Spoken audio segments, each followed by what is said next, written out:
addiction is never say never, because when you're an addict, like I never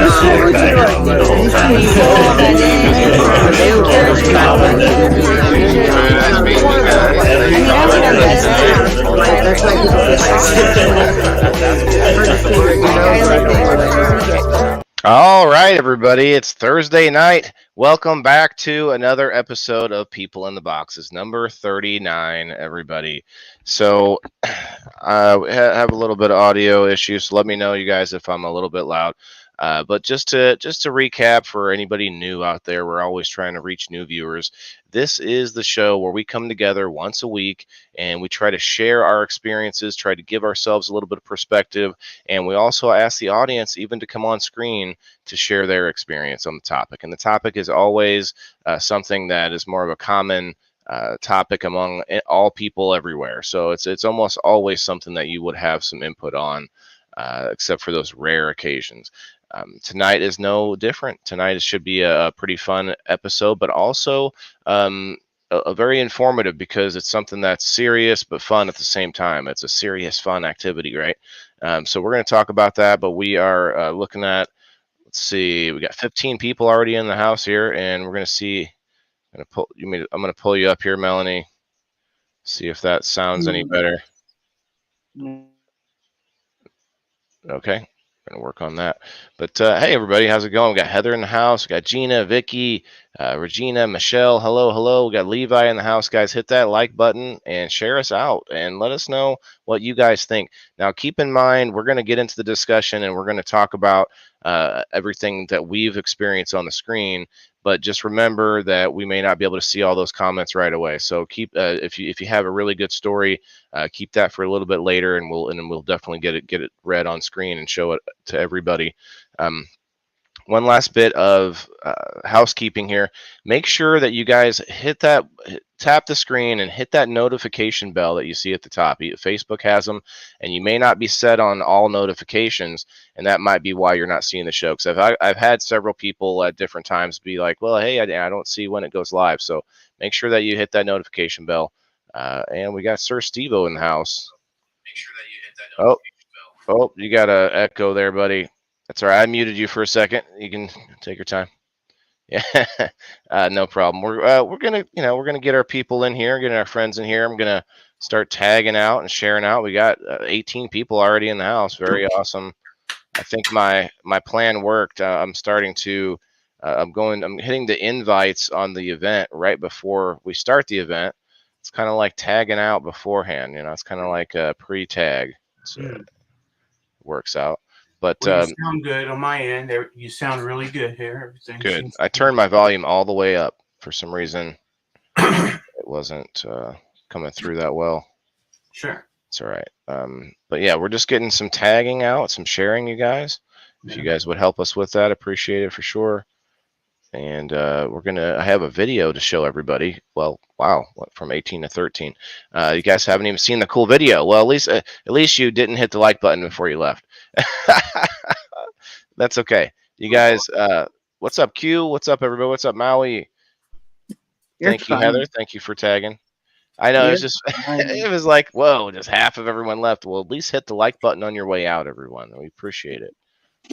There's no issues on my end, Waylon. I'm trying to figure out my phone right now. That's okay.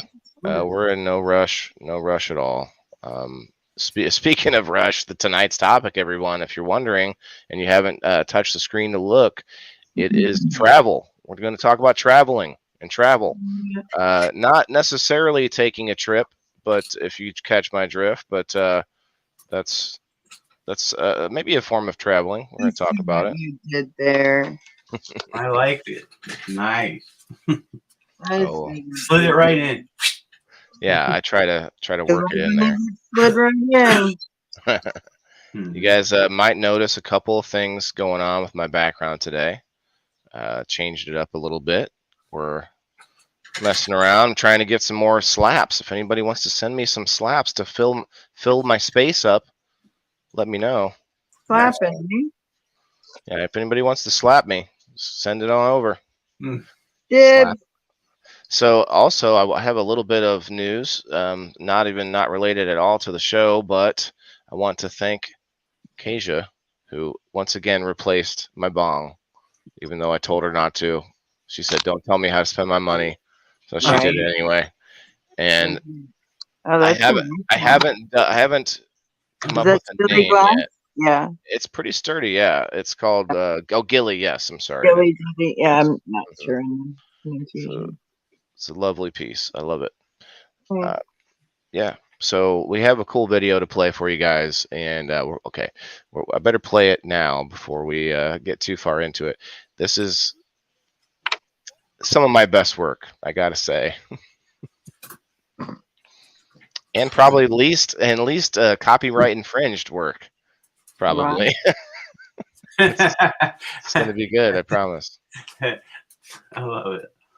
All right, you guys, check out what I did. We're gonna put it. We're gonna put us in the back so that you can see it, because some of the pictures are the skinnier. Can't really make them much wider.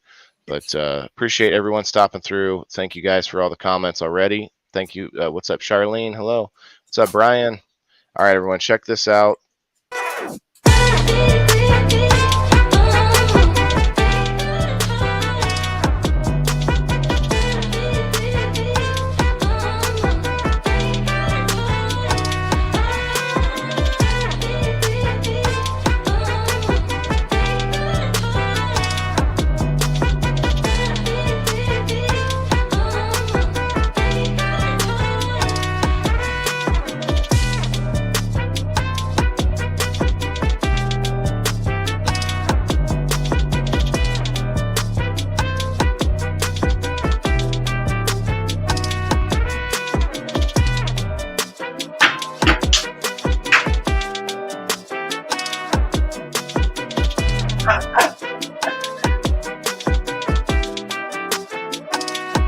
Oh,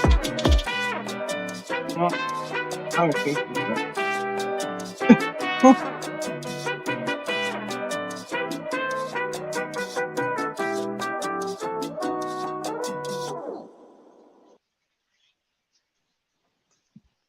So, I want a picture of that, by the way. I want you- that car so I can put it in the banner. did you see that? Yeah, I want it. You guys missed the. I saw both of you looking away right at the other moment. Here, let me show you this other moment that Steve-O saw that you didn't see. Right there. Let me see the picture of all of us again. Let's see Okay. the next picture. It's just you two. It's just Jason and Melanie. Oh my god, I need that picture. That's funny. He's biting Jason's leg. Does anyone recognize the movie? Does And anyone oh, that's National Lampoons, of course. Yep. I'm just like, Clark Griswold. love it. I Yeah. like how strong my arms are, and I got titties. Like, He's damn, like- I he's got like, some I look pecs in that good. one. Like, Yeah, man. Dude, that is great. I actually was proud of myself. I got that one done way early, like today, during the day.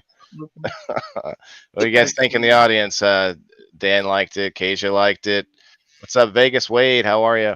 Yeah, That's the only time you'll ever see me on the back of a motorcycle. Riding I'm always in the front. bitch. as if he's wrapped his hands around me. That's the. Aw, you should have done that. That would I have would been so hold I you so. figured you were gonna have the Dumb and Dumber on the little scooter, little moped, frozen That would have faces been on there. amazing. That's what we were sitting on. Or Is was that it what the it Dumb and was? Dumber? Oh, That was it. That's what it was, or not? They weren't frozen faces, but they were our faces.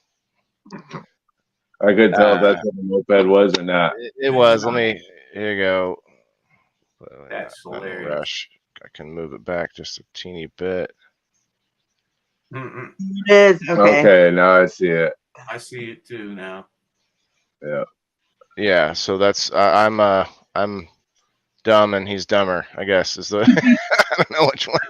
I'm just He's kidding, facing Steve. backwards, so I guess he would be the dumber. I made the decision to use your logo instead of your face. And that was what I had messaged you about, Steve. I didn't want to let the cat out of the bag. I was like, well, hey, I did use your face differently than everyone else. I want to let you know this. I had a feeling that it was going to be something where we were going to be traveling around together. I had a feeling, but this is way funnier, man. This is great. We'd be traveling together. We were. That thing gets like 15, 20 miles to the gallon, probably. Easy, that moped. But speaking of travel, guys, I think this one's going to be fun because all of us have some kind of experience, and even the people that don't like to travel, they got something to say. I don't like to travel. I don't like to go anywhere. You know, it's too much work. It's too much everything. And like I said early when we first started the episode, it's a fun but also serious thing. You know, it's something that both business people do and people do for pleasure. It's one of those weird things that everybody, it's like it touches everyone, even though we don't think about it. Like we have to travel every day to get from point A to point B. And what do some of those statistics say? The most wrecks and the most accidents happen closest to your home. Within 2 miles. Isn't that so weird? That's, you know, why? It's because we can relax. Well, that, but also because less people travel than or less. The most people who move anywhere move at least 2 miles away from their house. I think it's because people get like once you know you're in your neighborhood, you start driving like shit. You're like, it's my neighborhood. You know, I know this turn, and people just start not paying attention, and that's what I think. I think I agree. I think they're both a little bit of both. Sure. It does make sense, you know. Jason, you've traveled a lot. Have you seen a lot of wrecks? Oh, more than I want to remember. More than I want to remember. I remember watching wrecks happen a couple times. I was walking. I didn't have a vehicle this time, and this lady just drives up onto a median. It was all covered in snow. Just drives straight up onto it. And she acted like she didn't know how to work her windshield wiper. She didn't know really anything. It was like a brand new car. And I was like, what's going on here? But that's a big thing, man. If you're going to travel, you better know what the heck it is you're traveling in. Even if it's not your vehicle. If you're going like train or plane or something, maybe you look up a little bit of information, like what do I do here? What do I do there? Because sometimes you're kind of like you're put into a new environment that you're discombobulated. You don't know, even if it's still in the same country or whatever it is, everything's different, everything's weird. And Vegas Wade says I traveled more when I was younger. Okay, I'll put that up there. Yeah. Who likes to travel and then come home quick? Like when I travel, I like to make sure that I have some time to spend somewhere, you know. Like you ever had to go somewhere and like, oh well, this is great. I got to visit said place, but we were only there for a minute, right? I went to Vegas once, but I didn't get to go anywhere. I didn't get to do anything. I was for the military. It's like, oh great, I can say I went there. Yeah. You know, I can say I've been to Texas, but I was only in the airport, you know, for a few hours or whatever. Mm-hmm. Well, my first trip to California was 44 hours. 44 hours. Touchdown to take off. You've heard this song and dance a few times. Is that it? She was here. It was with her. I just saw you guys in your 80s going, back in it was 44, touchdown takeoff. Like she just like finishing your story for you. Like, I mean, that was a business trip. I was coming to California. What we call that nowadays? Well, it was a different time then. We were not together then. Just start music if I can.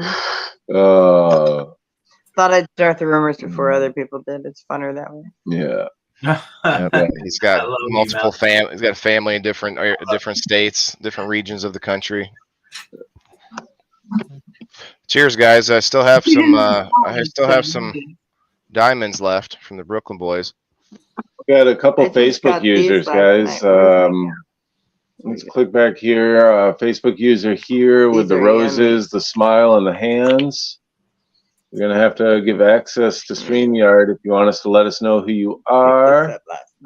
And then this one here. Here's another Facebook user. You got to give us access to StreamYard if you want us to know who you are, guys.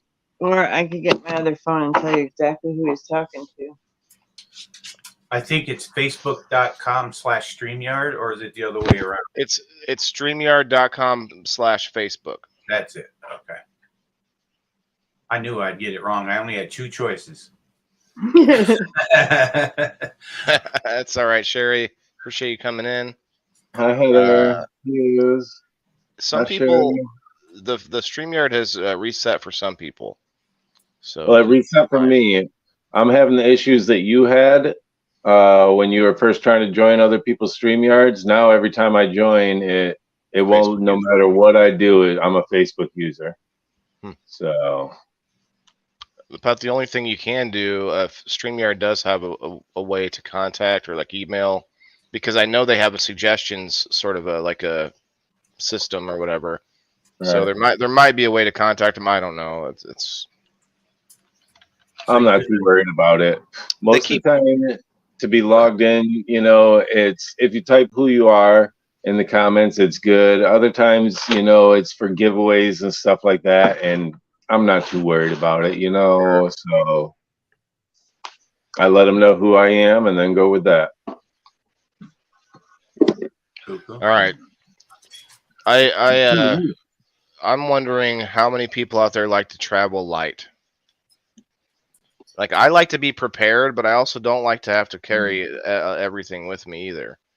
I'd like to take my son around the country a little bit. I'd like to go visit places, right? But then I'm like, well, would it be easier just to have extra money with you, or to just take like the Griswolds, you got the whole station wagon with your whole house's like luggage and shit. The whole house. That's me. In my experience, when I first started flying, my suitcase was packed to the gild. My suitcase, my carry-on, all of that packed to the gild. This last trip, the last flight that I took, I didn't want any luggage. I didn't want to wait for my luggage. I didn't want any carry-on. I wanted to, when I came to California, I wanted to pretty much basically order some clothes, socks, underwear, shirt, stuff like that. Forget the carry-on stuff and just buy it while I was here, because the cost of luggage, $80 a bag, and cost of luggage was outrageous. When my round trip ticket was $120, after taxes and everything. Well, then if I wanted luggage, it went up to the $200 range plus anything else, so I got to the point where my essentials, and that's it. Now, like a lot of you guys know, I just recently drove to California. I have moved from Michigan here to California. I packed up my essentials in my little car. I have a Kia Forte, and I drove from Michigan to California, and that's what I got. Everything else is in storage in Michigan. So I brought my essentials, and that was it. I'm at that point where you can start over new. You can buy new. You can buy it while you're there. So now food, on the other hand, that's a different story with traveling, I think. Food is a tough one because it's expensive at gas stations and truck stops and restaurants. And also, like, if you're somebody that has like special needs, food. Yep. Food wise, if you're going traveling to anywhere that's got quote local cuisine that you're not used to, right? Rose, you're coming through. We got your name and everything. You're good to go. I'm gonna get that link out there, guys. I did go to extra locations tonight, but just trying to get our friends to come and find us. That's all. I do want to remind you, if you have trouble finding us, try to find that notification bell on any video, wherever you're finding us at. Just try to click that bell, and you'll see my videos when they come out.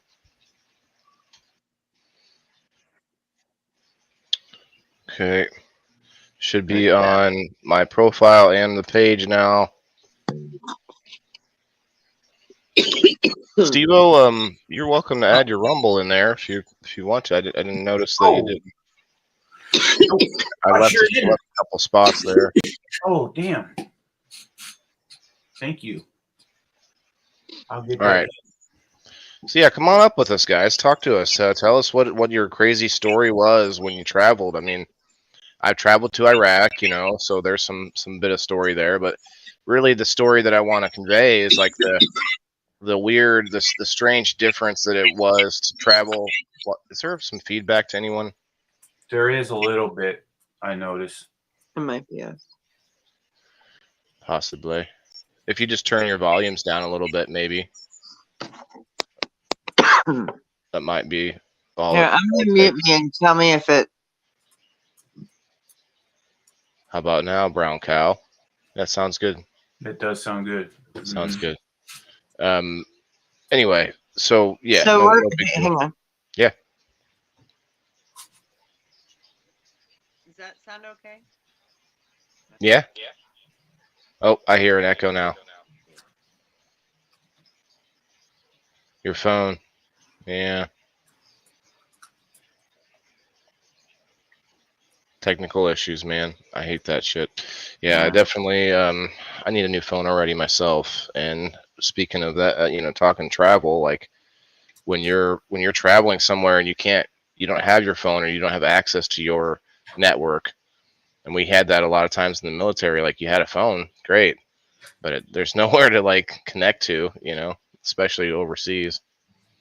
Some people had like satellite phones that you could use, but they started setting up like these phone centers that we could go to and sit and use the internet for like if it worked kind of a thing.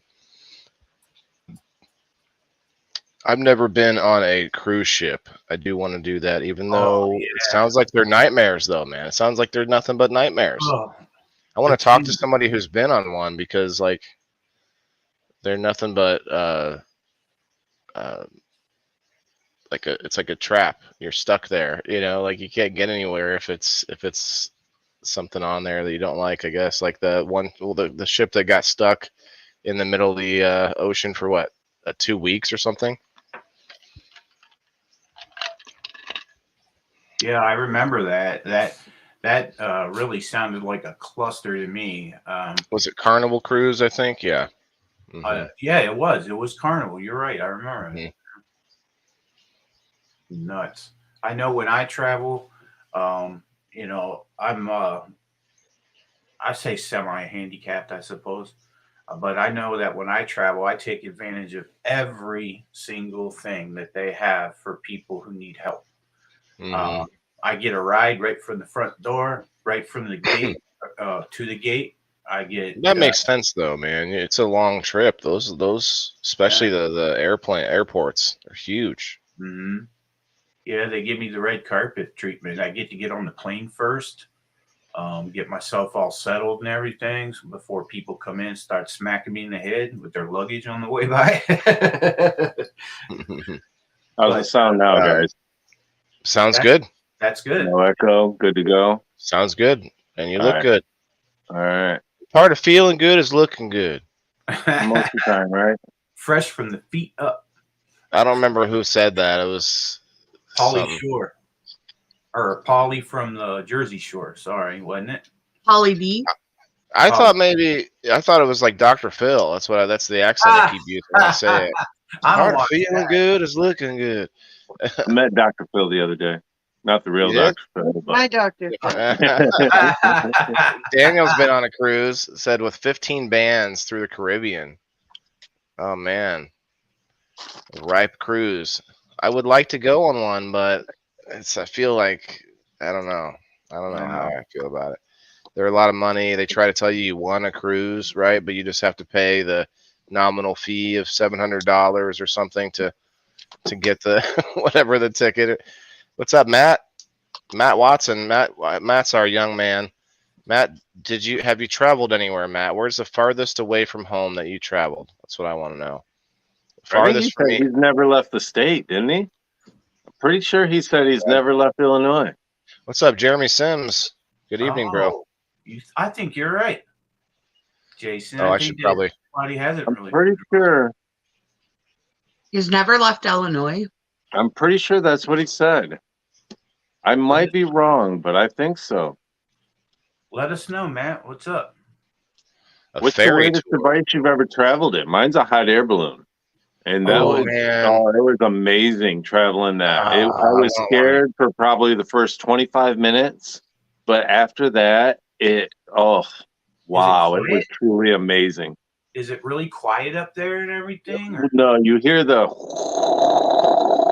constant, because of the Yeah. blower.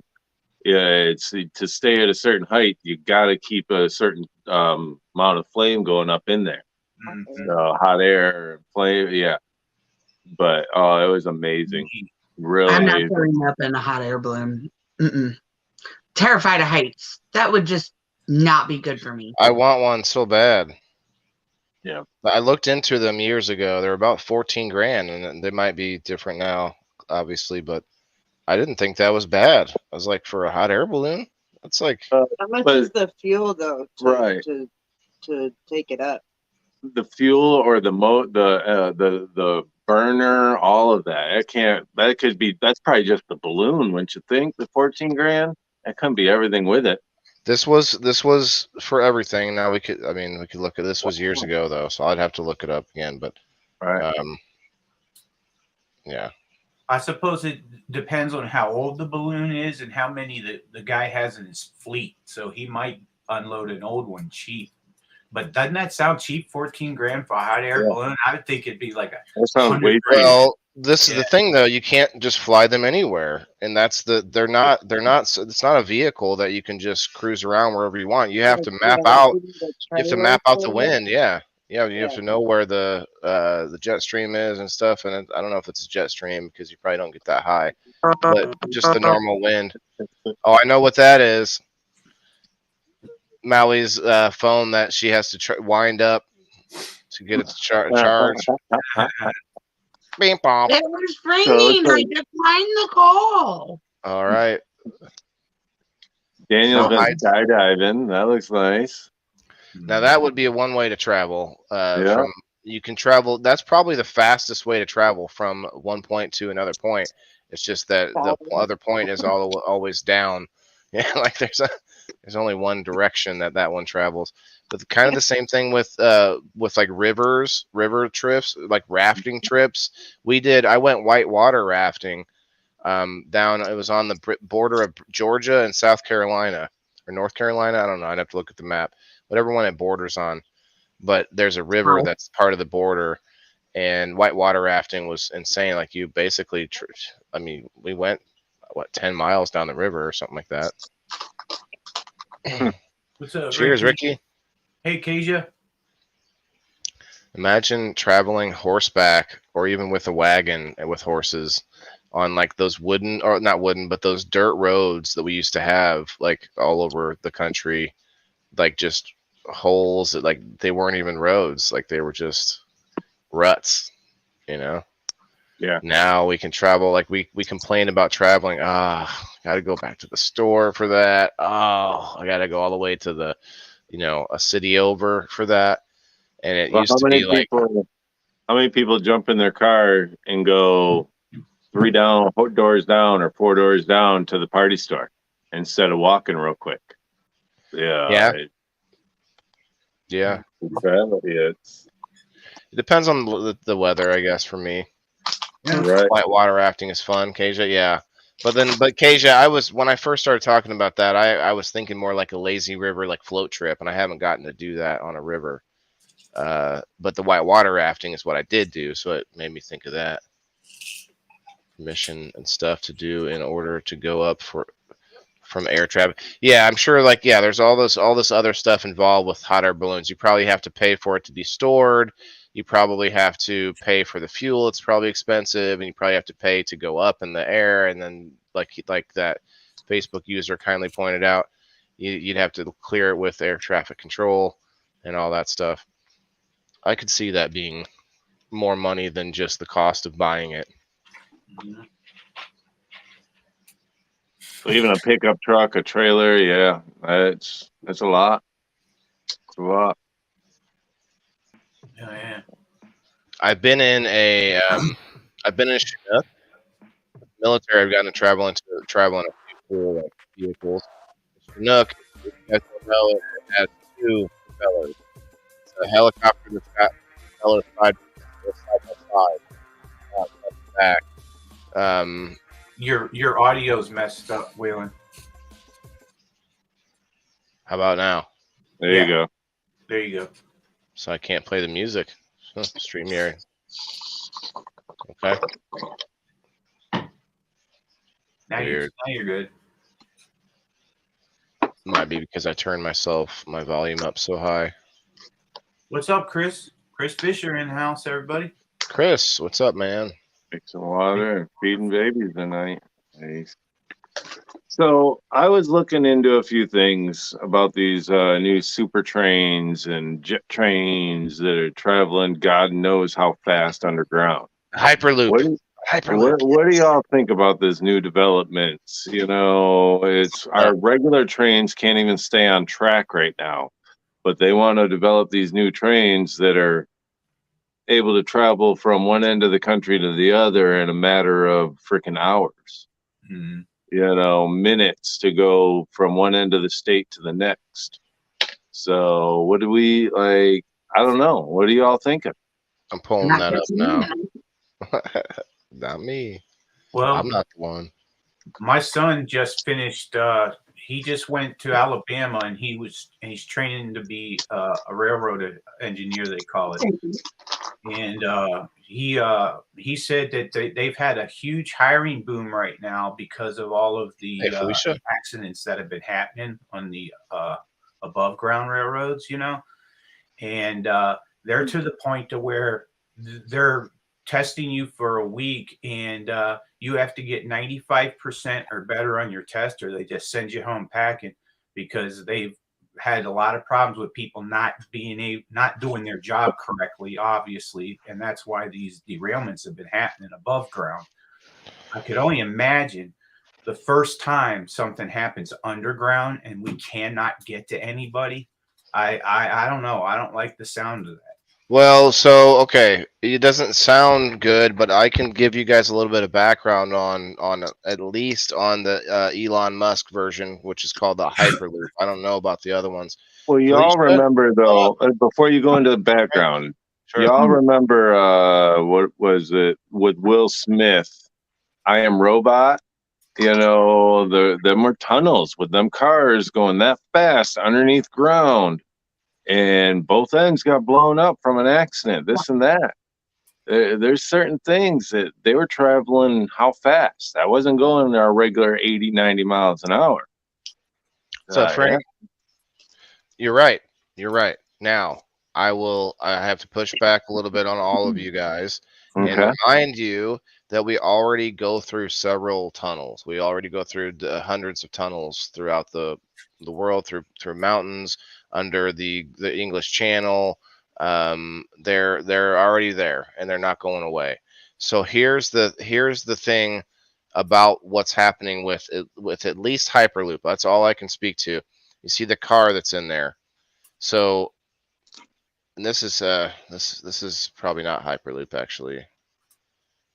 This car that's inside, like on another car type thing, that's more like Hyperloop right there. So what's going to happen is, yes, there will be probably more automation happening. Mm-hmm. If that worries you, which it can for sure. Trying to find a better picture. I think these here kind of look good. So here's a couple things. What he did was he came up with something called he's got a company called the Boring Company. You guys might have heard of it. It's he made it like a flamethrower. It's called Not a Flamethrower. All these funny things. And the Boring Company actually was made because he wants to be able to dig tunnels on Mars. So he makes a tunnel machine. Then this tunnel machine, he starts looking into the background and the science behind tunnels. So what happened is they look at how much smaller that car. Have you ever seen a tunnel that size that you drive through, Steve-O? Look how much smaller it is. Yeah. So there's a few reasons for that. It's also round. It's also circular. Hi, Kasia. Hey. Hi. So the shape of the tunnel, instead of an archway, it's actually fully circular, which makes the whole tunnel structural integrity stronger. And the other thing is making the tunnel way smaller actually makes it much, much stronger as well. So all these things that he's doing in combination to make it way better than the tunnels we already use now. Now, don't get me wrong, going 200 miles an hour in inside the Hyperloop is scary, but I mean, you know, we already, like I said, we already have. I went through this tunnel in Baltimore, I think, where everyone's, you know, you're going 90 miles an hour, like it's. So you're right. Maybe it might be a little bit scarier. Now, some of these crazy ones, like where they're like rockets inside of tubes and things like that, that gets kind of insane. But there's a lot of designs for it, I think. And there's another couple of things I can point out. When you look at earthquakes in places that they happen are actually much more dangerous above ground than they are underground. Obviously, you have loose items around you underground or whatever, you know, so there's still danger. But the above ground shakes. So it's sort of like let me think of a way to describe it. It's like if you have a pencil or something, or you know, like this thing. If I'm shaking this thing, it is actually, it's much more, it's moving a lot more out at the end, right, away from the place that it's shaken from. Anyway, it's kind of like that. We're not going through a whole science lesson, but that was what that was described about. It's like you're actually safer, so we could build hundreds of layers of tunnels underground instead of building all these like stacked up interstate, you know, like in LA and everything, where all the traffic is. It's so congested. How many people die building those underground tunnels? The tunnels, I don't know. I'm sure we could look it up, but it's an automated machine that builds, that digs, and the material that it squirts out that gets used to build bricks and stuff gets used to build. It's pretty cool, actually, the way that machine is. Well, Anyway, my I'm not thing saying is, I love him or anything, but it's interesting that he's where he's going with it. Go ahead, kind of Jason. like with sinkholes, though. After we take away so much area, is our surface going to collapse? You know, we've seen what's happening in New York because of our trains, you know, and everything underneath their cities. Because of the homeless going down into the sewers and finding a place to live and just building and doing damage down underneath there. We're finding sinkholes everywhere now because there's too much open space underneath us. Is that going to happen after they start doing these tunnels or even layers upon layers of tunnel? I don't know, but if you look at the size difference and the shape difference, like I don't think you're going to have people trying to squeeze in, come in down there to live. Like you're gonna want to sleep there next to where that car is coming through at 200 miles an hour. Yep. But yeah, you're not wrong. I think there's something to that, but I think we have so much more depth to underground, and if we build the tunnels properly, then I guess you're gonna have one collapse, I'm sure. But I'm sure there's going to be some, you know, just like automated. Okay, well, say there was a great time to segue to automated vehicles in general. Like, has anyone been in a vehicle that's is automated enough that you could nod off for a minute, even though you're not supposed to? I haven't yet. They have self-driving cabs and stuff in bigger cities that they're doing right now, where you just dial a number, put a location, and a self-driving GPS vehicle pulls up and drives you to your location. Well, Domino's has the self-delivery pizza truck. You know, you order from Domino's, and a manless driver brings you your pizza. You know, manless car. There's no driver, no nothing. Jeremy, I hope you feel better, man. Yeah, sorry, we're in the conversation here, so apologies for you and the comments, you guys. I appreciate everybody who's coming through, showing some love, hitting those reactions. Make sure you hit that notification bell, like I said earlier. It's something I got to start reminding myself to say more, because that's probably why people don't see it as much when they are wondering. But yeah, I think automation is only going to be inevitable. Unfortunately, it sucks because I like the feeling of being able to drive, but I also know there are times when maybe I'm too tired, or maybe I'm just not into it. I'm thinking about other things, and so it would be kind of nice. So, do you think that they will overall get our rate, like the amount of deaths by vehicle down by using AI? I think that's all they're going to look at. They're going to be like, okay, No, the amount of no. people. If you look at here in California with Tesla, there's so many fucking accidents and deaths because they program them to do California stops. So it's still gonna be human error. We're still programming them. They're still humans. Yeah, you're right. I mean, True. I feel like how long have we Hi, all been Amanda. driving? Right? Humans have been driving this long, and then now we're just gonna program Give it a up. computer and say it's gonna do better. I don't agree with that. But you have a good Nothing- point there. We're still basically driving them because we're the ones programming them. But And Jason, the thing is with the human error concept is, are they going to slowly phase in like they are right now? Because people that are driving a 1979 car and having a 2025 Tesla that's on the road driving itself, the person making the 79 is still going to make human error, still going to have problems. You know, it still could hit that self-driving car. yeah, but man, Are where they those gonna cars used force- to be like tanks. We need to go back Oh to yeah, that, right? We need to go back to 100%. that. Like, 100%. You know, I would rather drive a car from the 70s. Not only that, but look at technology. Like there's Yeah. glitches and everything all the time. I would be worried about the glitches in the technology for self-driving cars that would cause accidents. One little glitch could cause a whole fucking pileup. I mean, okay, I'll buy it. I'll play the devil's advocate here. We have this happen all day long from just us controlling the vehicles. So are we really saying there's no possibility that we could lower that rate of human fatality by, like, what if we, like, imagine we're all in these like bubble eggs that are traveling around, like they're just we're wrapped up in bubble wrap, and they're just like they spit us out.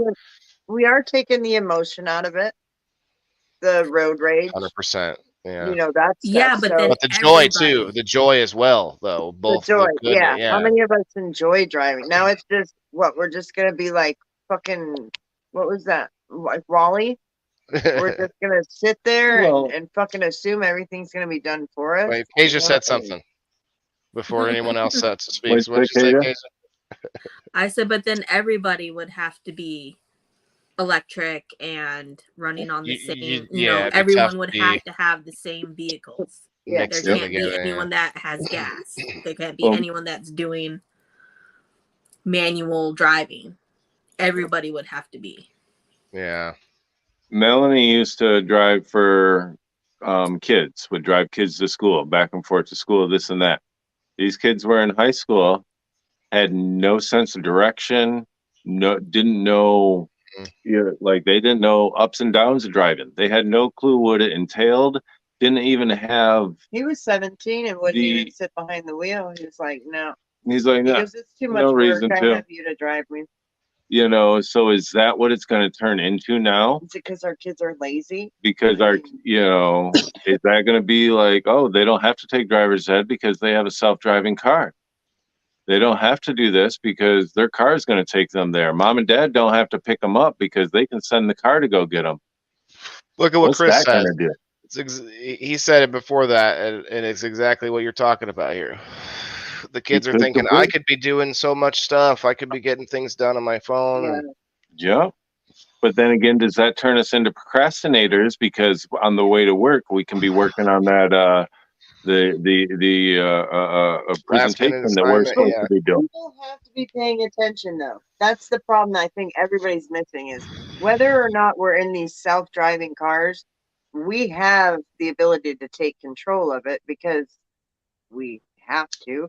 And shit happens. You know, what if there's an accident in front of us and our self-driving car isn't paying attention or whatever? We still have to be paying attention. So yeah, we're gonna have people taking a nap, shaving, doing their shaving their legs, fucking a presentation. Nope. I I don't know. My car saved my life. My self-drive, it's not a self-driving car. It has lane assist steering, lane control, assisted braking, all of that. He just learned, you guys, if you don't know, electric cars shut off when they're idling. Like, what the fuck? Why would your car shut off? So here in California, there's a lot of them. And someone was next to us at the light, and we went to go, and he goes, "Was that car turned off?" And I started laughing, and I was like, "It's fucking annoying." I used to drive a Mercedes that was like, or BMW. But yeah, it shuts off every time you are at a light or that you're idling. It just turns the engine off. It's a safety feature. It's crazy. And see, a lot of us older people are like, "That's fucking up the starter." To me, I'm like, "Why would you keep starting the car?" But apparently it works out. Whatever. But yeah, my Kia Forte, it's a 2019, and it's got lane assisted lane control. If you go to get out of the lane, it pulls you back in. So annoying. Stop and go. If a car slows down in front of you, it stops, automatically if you're not paying attention. I can't do that. I had a rental that was like that, and I was like, the alignment's fucked up. Something's wrong with this. Yeah. Like, if I'm driving a car, I need to be in control of the car, not halfway in control. And have the car go, one foot in, one foot out. Yeah. And you touched on something, Melanie, about it already. Like, even the automated cars, we need to have the option to be able to have control. If we, I don't think we should ever have a vehicle where there's nothing in there at all for us to control. No, you just get back really into weird, it all. No way. Like, they're actually talking about doing that with ambulances. There's a way of making a drone. It's a drone ambulance instead of. It's kind of like these, like what's up, Diz? It's kind of like these in Amazon. They're working on this method of delivering Amazon packages with drones. No people involved, just a little drone that flies around. But they're coming up with I saw a design of an ambulance like that, 4 propellers, just like a drone would have, and there's no pilot. It's just a way to transport patients with a. So you'd be the person working. You'd be the medical professional in the drone, like taking care of the patient while it's flying you back from like some pilot location or whatever. So I don't think it'd be automated. I think it would be somebody driving it, from. I wonder with the self-driving car thing you guys are talking about, though. Like, sensors go bad, things happen, there's going to be accidents. But then in accidents now, at least, like, there's a responsible party or something, right? So if something happens and you're in an accident, somebody dies, and like you lost someone you love, and you can't hold really anybody responsible for it, or nobody's going to take responsibility. The car manufacturer's not going to be like, it's our fault. You know what I mean? Mm-hmm. So it's like no fault, and you're just left holding the bag. Or even if you're getting an accident, like if you have insurance and the other person has insurance now, the other person's insurance takes care of yours if they hit you. But how would they take care of that even on that level? But responsibility is really what I think of when it comes to that, because you're just where does the liability stand? Because companies are never liable for anything they do, so it's not going to be there. Well, I mean, there are famous cases where they've been but they find most of the time they find ways around it. Oh, they're too big to fail, we got to give them some money. It was always a joke in my town. If you ever want to retire, just get in an accident with a Coca-Cola truck, because they'll just pay you. Coca-Cola. I guess it happened. Somebody in our town got an accident, and Coca-Cola was just like, we don't want the bad publicity, and just threw piles of money at them. What's not making sense? Rose's comment there about the Canada. The car being turned off at the light. Oh, they all do that now. A lot of them do that now. Like if you stop and idle, shut off, and then turn back on. But look, Canada. You have to do it manually if your car doesn't do it. Yeah. That's wild. That's crazy. That's a new ignition. That's a new ignition every year. What's up, Morpheus? That would be starter, ignition. Your key would wear out all the time. That doesn't make sense to me. I was gonna say something when I saw it, but I was being respectful. There's so many things. Yeah. Like your shifter nonstop being put into park. My buddy, he has a new Durango and it does that. He actually disabled it. He hated it. because it's I don't like it. yeah, I don't, it's very distracting to me. Every time I'm stopped and then I go, it's like, first of all, your get up and go is gone. and The not car's just got to start again. maybe they worked on it, but like I was always told, starting your car takes more gas than like driving a certain amount. You know what I mean? That So it starting doesn't, all going. and so it doesn't. It's supposed to be fuel efficient. It doesn't turn it off. It just Auxiliary or whatever.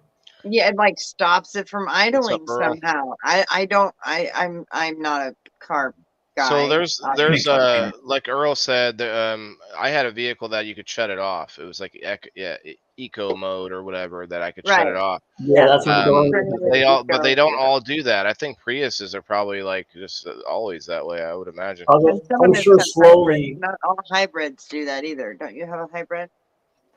Yeah, his hybrid doesn't do that. So I know for sure the electric ones do. I'd love to drive it. Outlaw that, they'll probably make it so that you can't turn it off. You know what I mean? It'll just become a standard thing. Well, I mean, here we only have 10 more years before they want to only sell electric. So, on a side note, electric vehicles, I would love to drive a Tesla sometime, just because of the amount around here in California, they make me sick. And the people that are driving them, I just want to take my hammer to their face. That's wait, why? All you see is Teslas, and they're all just nuggets. Like if they were, hold on. So if they were all like Ford F-150s, is that like, I'm confused? What is it about Tesla? No, there is a style. There's an attitude that comes with driving a car that each tire is $600. It says, I'm making car payments for the rest of my fucking life. Is all it's not saying. the most expensive car though, but like to Diz's point, it is a status symbol. It's a status exactly. Especially here, it's a status symbol. And the fucked up thing that people don't realize is I'll say half of the Teslas on the road here are from employees. Yeah, employers. And no, employees that work for Tesla. Okay. So they still get the fucking attitude, but they're just an employee, and that car gets taken back. You know what I mean? But you can tell. You just can tell. This is why I want to drive one though, because not because I want to be a dickhead, but because the reason that they're having that, some part of the reason they're having that is because the thing has, like, I'm not a car guy specifically. I did used to work on them a little bit, but the torque difference, like between that and say like even a muscle car, a souped up 80s muscle car, like you're just going, poof, it just goes, you just take off like it's for $100,000. You should. They have their low end and high end too, though. They're high end, right? Well, any of them, even a basic low-end Tesla, the way that because of the electric engine, there's no you're getting through the gears, like there's no working through the gears. It's just go. Joe Rogan has the fastest one, and he said it best. He said, like, if my car is going to drive fast, I need it to sound like it's driving fast. He was like, the scariest thing about the Tesla is you're going so fast and you're silent. I agree. Like, I want to feel the rumble. I'm from those days. I want to feel it. I want to hear it. I want to know we're going fast. I want to know my car's running. Mopar. I want to know my car's running. I don't want to sit there and be like, is it going? Are we, My buddy when we were 17. To see if you're even idling still. Oh yeah, it happens with my mother-in-law's car. It drives me crazy because I don't know if I turn the car off. I always go back and like, wait, did I turn the car off? I always do it with her car. I hate it. But my buddy, let's push back a little bit more as stoners. Self-driving cars would be amazing to be able to smoke in. Nope. What do you like? Where does it take that law from? Loud, yeah. If you're a passenger, because certain states already allow passengers to smoke medically, So if you're a passenger inside this self-driving car, inside this self-driving limo, inside this, you're still sitting in the driver's seat. You're drinking a limo. Not if you're in the passenger seat, though. No, if you're a self-driving one, you're still responsible. Okay. So you're still. Well, what about the passengers? Maui said they're already working on taxis that are driverless taxis. So you can't be responsible for driving that vehicle if you're in the taxi as a patron. Right. But I don't. Yeah. That's interesting. Y'all remember you speaking of taxis, Taxi Cab Confessions, or that Cash Cab, bro. Taxi one? Cash Cab. Yeah, Cash Cab. That's what it is. Cash Cab. That one, you know, that cab all decked out and everything. That would be a good self-driving one. You know, so you just have the host just turns and starts talking to you, and you're like, Right. "Watch the road!" No, it's good. It's good. With the self-driving thing, you could probably have experiences. You know what I mean? Like, get in this car, and you could have this experience, like as you're going to this place or whatever. You know, you know what I'm saying? Like, you can go to hotel rooms and get different hotel room experiences. Right, you're surrounded by the jungle or whatever. You can get in this thing, and we'll take you to space while you do it. Like at Disney, they have a ride where you're just sitting still, but you feel like you're shooting into space. Oh, you know? Like, I'm like, these as a grown up, horrible rides out of them. Things that intercourse in a car experiences. I'm not paying those cleaning bills for that taxi cab. Yeah, that's $250 to Uber. Like, yeah, that'd be a whole new company. They call it Luber. Yeah. Luber. They reserve the right to record everything that goes on in the car, so you're screwed. Oh man, I think so. Let me show you my only like partial electric vehicle that I ever had. It's a sad story. I drowned her. What? I drowned her. Oh. All I heard was I drowned You her. drowned your car? What did you do, Waylon? I took her for a bath. Yeah, you did. Drunk driving, or what do we got? No, there was like we had torrential rain, and I was going to pick up my son. It was like 7:30 in the morning, and so that's Demonica, by the way. DE hyphen Demonica. Or sorry, Monica. DE Monica. Like that's DD Monica. DE hyphen Monica. Anyway, she would shut off at a stoplight if I held the brake too long. I didn't mind it. Before taking responsibilities, I owned a 1997 Super Stretch Lincoln Town Car, 14 passenger.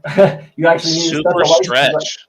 Yeah, it had 2 bars in it. My limo that I bought because I was a stupid kid and didn't know how to save money. I just wanted to spend it. Me and my buddy. You could have made money off of it.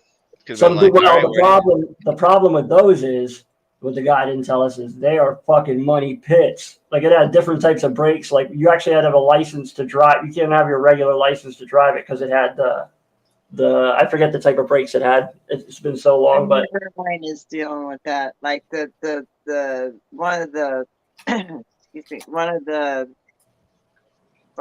windows got like busted out, and it's like a whole fucking separate window. It's not like your regular window. It's the same thing. The shocks, the brake, everything. A mirror on the ceiling that was like lit up and like asteroids flew by and shit. Like it was the greatest thing I've ever bought, but it was like it didn't last long because it was like I don't got money to keep doing this shit. And then I met my wife and kids and all that shit. So it was over. And all that, it was fun while it lasted. Money went out the window.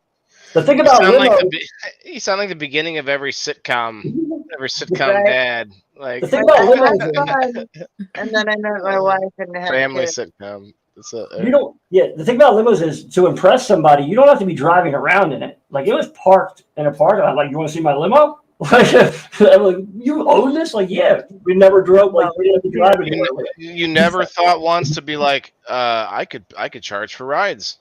Yeah, I thought the same thing when I seen all the limos here, and then I found out that they're people's homes. Just lined up on the road, pulled up on the side of the road, people live in them. The problem was, like I said, the money pit. To have homeless people have limos here.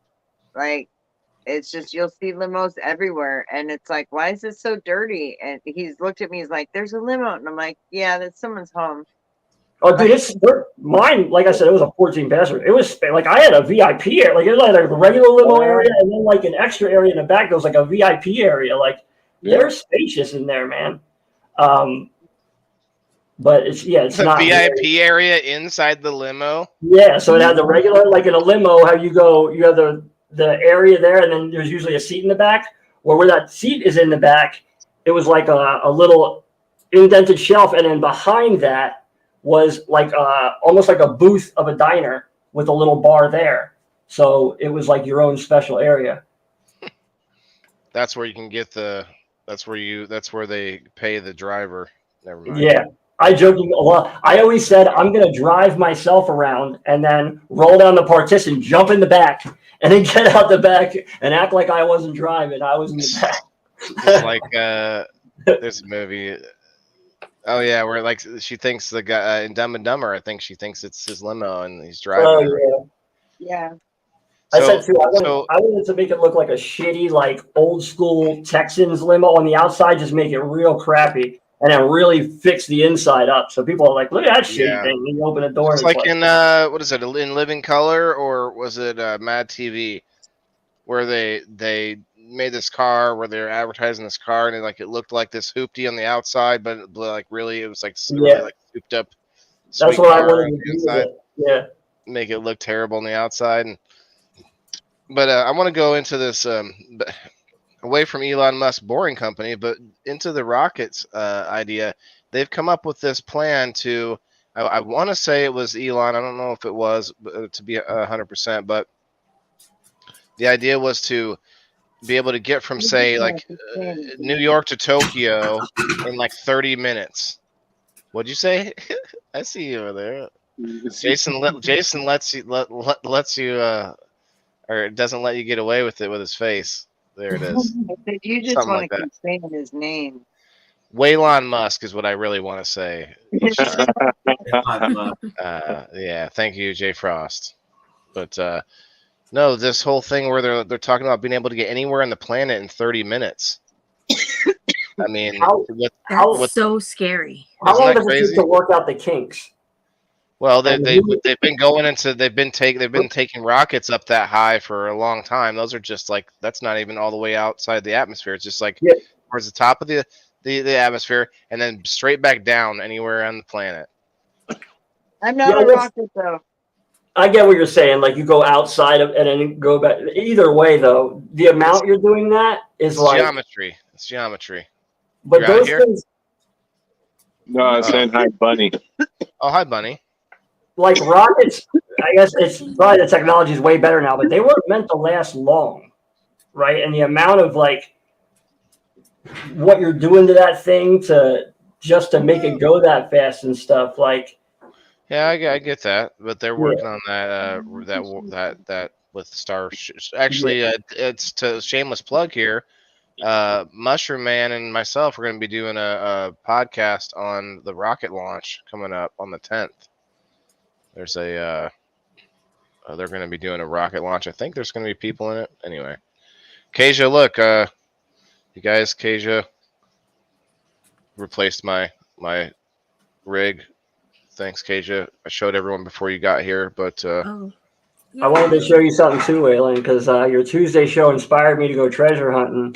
And did you guys see the gifts for the Tuesday show? Let me show you guys. Well, I was going to tell you, I got something to give you for Sunday, but we have to talk about what you want. So I'll show you quick what I found. So there's a whole bunch of goodies here that Ashley won for Tuesday's review show. Yeah, I don't know if you ever seen the flag I made, Beans, all you guys, but I engraved the fire and the whole logo into it and stuff. So I found these. I found a couple of them. And I'm going to engrave the fire and the whole logo in this one. But I've got 3 more, Waylon. And you've seen the fire and the whole logo I did on that flag, right? Like it looks exactly like. So we could talk about what you would want on it. And I can engrave on it because with engraving on metal, like you can make it look like pencil drawing, like shades different and stuff. Like I have all that stuff to do it. So you can make a really detailed thing on here. So it could be whatever Waylon related or whatever. And you have a a roll tray or whatever. I got I want like a baby Jesus with like big old angel wings. Man, that tray looks certified to me. That's good. Do you do that by hand or is it like Yeah. a machine? I have this. So right here, this is it's just a little. I'm getting actually a foot pedal one because you can control the speed more. But I don't know if I have anything right now. I can send Waylon a picture of the flag I did for Beans, or you could look it up on Fire in a Hole. But yeah, it's all by hand. It takes a lot longer, but I love doing that stuff by hand and not like having a machine just etch it. You know what I mean? Sorry. Are you okay? So I like butterflies and skulls together. Mhm. Are you artsy that way? Yeah, I don't want to take over the show with that, but yes, if you guys want to, you can message me. I'll show you. It's pretty artsy, yeah. Over the show. I asked you a question. Well, I can show you real quick. I did a bunch of. That's why I said I don't want to take over. I'll quick to it. I did a bunch of like welcome. Does that get loud to anyone else? Yeah. Holy cow. Here, look. I don't know why pulling the phone away from me made me think it was going to get quieter. I moved even though it came with me. I moved away even though it came with me. It's like, yeah, I don't know if you can see it. It's tough. Yeah, I do like really detailed. I wish I had a picture of the flag in my computer. Hey, could you turn it down like a notch or two? I'm sorry. I'm going to plug my mic back in. I unplugged my mic. That's probably why I got loud. I apologize. I just thought. Yeah, I'd like to get with you on that. Yeah. Yes, dear. Work something out. Katie? That'd be cool. Certified. Boom.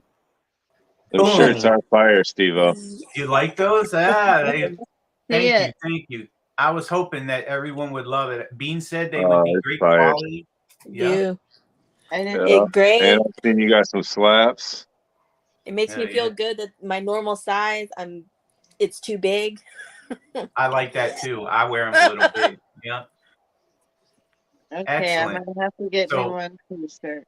I'm gonna have a live where everybody's gonna wear their shirts, and I'm going to nice material. I'm gonna give away a box. So. Okay, you can't do that until I get a shirt. It's too late. You can't get one. They're already gone. Yeah, Waylon, I just wanted to bring that up so you hold me accountable too, because I wanted to tell you, and I was like, I'm gonna say it. Wait, are you saying that you're gonna be here Sunday? I'll be here Sunday. I'll make. I don't want to hear that. I don't want. We'll talk. Well, either way, we'll talk about the tray. You know what I mean? All right. Either way, we'll talk about the tray every day, like you say.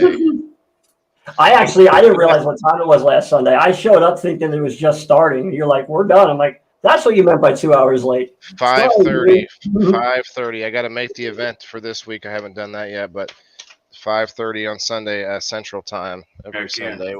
Well, that's when I moved it, but that's because I was trying to line it up with timing of other shows, and that doesn't seem to matter. But so we're still going to keep it there. But look at this. Speaking of travel, remember like they used to have to like wind up the car. You have to go up to the front of it and like crank it to get it to be able to go anymore. Anyway, this was part of it was at the Vintiques show or store that I did the review for, but I thought this is like a cool rolling tray. That's what made me grab these, is that actual tray that you were showing on Tuesday. And I was like, you know what? I could probably make these things look, unique. So I might actually do it. I might actually do one live where I have to like mute it and have Beans talk or whatever, but have the camera like you do with your game boards and have like watch me actually like. Yeah, you could do that like a glass blower does. Yeah. So thinking about doing Speaking of, has anybody ever ridden like a horse, or what's the weirdest thing? So Jason already said a hot air balloon. I've ridden a horse. I've done whitewater rafting. Let's see what's the weirdest thing? Probably a Chinook, I guess. Melanie did a lot of horseback riding. We have trains that carry like coal and stuff. They used to go by my childhood home, and Beans and Brent and them. I never did it because I'm just a big pussy and I think about everything before doing anything. They used to jump on the train, like run and jump up on the side ladder and ride it 3 miles to the mall and jump off. And I'm like, see you guys in an hour when I get there. But they used to jump on the train all the time. Beans always tells a story about the one time the train picked up speed and he ended up like 10 miles away until it slowed down and had to get a ride. But they used to do that daily, like jump on a train to get. Because it usually didn't pick up speed enough that they could hop back off. Yeah, it's just kind of. That's hobos. You do that all the time. What case? Yeah. And I was waiting for the gap. I heard you speak. See, that's what I'm saying. Just that little bit of speech lets me hear. But go ahead. Well, in like Maui, they have the boats with the glass bottoms, so you can see the wildlife and stuff when you're going going on a cruise with the glass bottom, or like, you know, a boat trip. Yeah, the glass bottom. I feel like that was a cool experience. That would be cool. I've seen the pictures of the like high-rise apartments that have a pool that goes out, and then there's a glass bottom, and you just see like the city below. Nope. Like, I would love to go to like a exotic location to travel. Like so I'll go first. One place I would love to travel, if money was no object, is Dubai. I would love to go check out Dubai directly. They're building a second Dubai that's like, they're talking about like it's going to make Dubai look like a pump. Like bye-bye. Yeah. Make Dubai go bye-bye, huh? Yeah, they're putting like where would you want to go? I'm trying to think. Kasia, anywhere? Jason, Melanie, Steve-O? I feel like I would go somewhere in South America. Yeah? Just because the chances of seeing all like the old ancient I used to be like Mayan, Aztec stuff. But at the same time, you know, there's the scary movies out there that are like, be cursed. Or just don't leave the resort. Like, that's smart. We do need to talk about that, because that's a big thing. Like, especially you go to like Jamaica or something like that, you do not leave the resort. Like, you do not. My mom. Yeah. They're like, don't. I'm telling you, they look nice and they're trying to lure you in, but like you ain't coming back. But let's not move on too fast. So, Jason, what do you think? If you had all the money, like money's not an object, you're allowed to travel somewhere. Even like we were going to talk about laws, and we're going to bring that up too. But even if like that was no problem, and you're allowed to go anywhere you wanted to. I've always wanted to see Dubai. Dubai it looks beautiful. That's what I was saying, yeah. Stuff, you know, the money, it was astronomical there, you know. The towers, like the super tall towers. Oh, wow. It's like disposable income or some shit. You know, they got so much money, they didn't know what to do with it. So they were able to just do all that shit. But every time. No, go ahead. I'm sorry. Yeah, I don't know. I mean, I've never really thought about world travel too much because of it being one of them just astronomically priced. Yeah, the way my wallet works is. Well, but that's the thing, though, is that I fear that they meaning most of the people in power are making it more difficult for people that have less income to travel places, and that's somewhat by design. I mean, that's, you know, it's out there. There's information out there. I'm not trying to go over it. The in crowd, you're not part of the. Yeah, like by making it more expensive, then that limits the amount of travel, period. And then that makes a sort of a certain class of people that are able to travel, because you have not only the money, but you don't have any criminal record, or you have other, whatever it is, ability to get over said red tape or whatever. We've already seen with like the what was it, the Olympic team, the female who had like a hitter or something with her. Oh, that was the basketball player in Russia. Yeah, and she had like one piece. But that was like a war thing. Like, she had the oligarchs had her back, and then when the Russia stuff happened, the oligarchs were like, they disappeared, and it's like, okay, they're not protecting you no more, and she was screwed. That was like a flag. You know, they had her as like a war criminal. They said all the time they used to wave them past, you know, because these billionaires had their backs. You know, they paid them to come over there, but that's all it takes though is a little bit of conflict, and it's like all that you thought that safety was gone, you know. So your confidence about it. Now I'm sure everybody's confidence about it ever since it happened to her is like, no, fuck that. Like, you know. There are movies that depict this, which are movies. I would take it with a grain of salt, but you know, with Tom Hanks, have you guys seen The Terminal? Was it called The Terminal, where he gets stuck in an airport terminal for a long time? I don't know how many years or whatever, but he is like 3 years or something. I don't know. I can't remember. I've seen the movie. It was really good, but he basically just the synopsis is he's flying to America to visit with someone. And on his way to America, his country gets taken over by some other country. Or so, like his country collapses, and so that country doesn't exist anymore. So when he gets to America, and he's like trying to like come through with the passport, like, we're sorry, sir, like, you know, like you don't exist or what, basically. So like he just gets stuck inside the airport. So there's a lot of weird things like that with travel. Like think about that movie Taken, you know, with the guy's daughter and the kids going to Europe, and they backpack and they get fined. You know, watch any episode of Locked Up Abroad. Just watch any one. Well, but you know what's funny about that is we have a large human trafficking, you know, whatever underbelly in America that we don't think about. We think, Europe, watch out for Europe. But you know, if you just travel away from your home city and go to some other state, you can be worried about that. What's up, Mike Hood?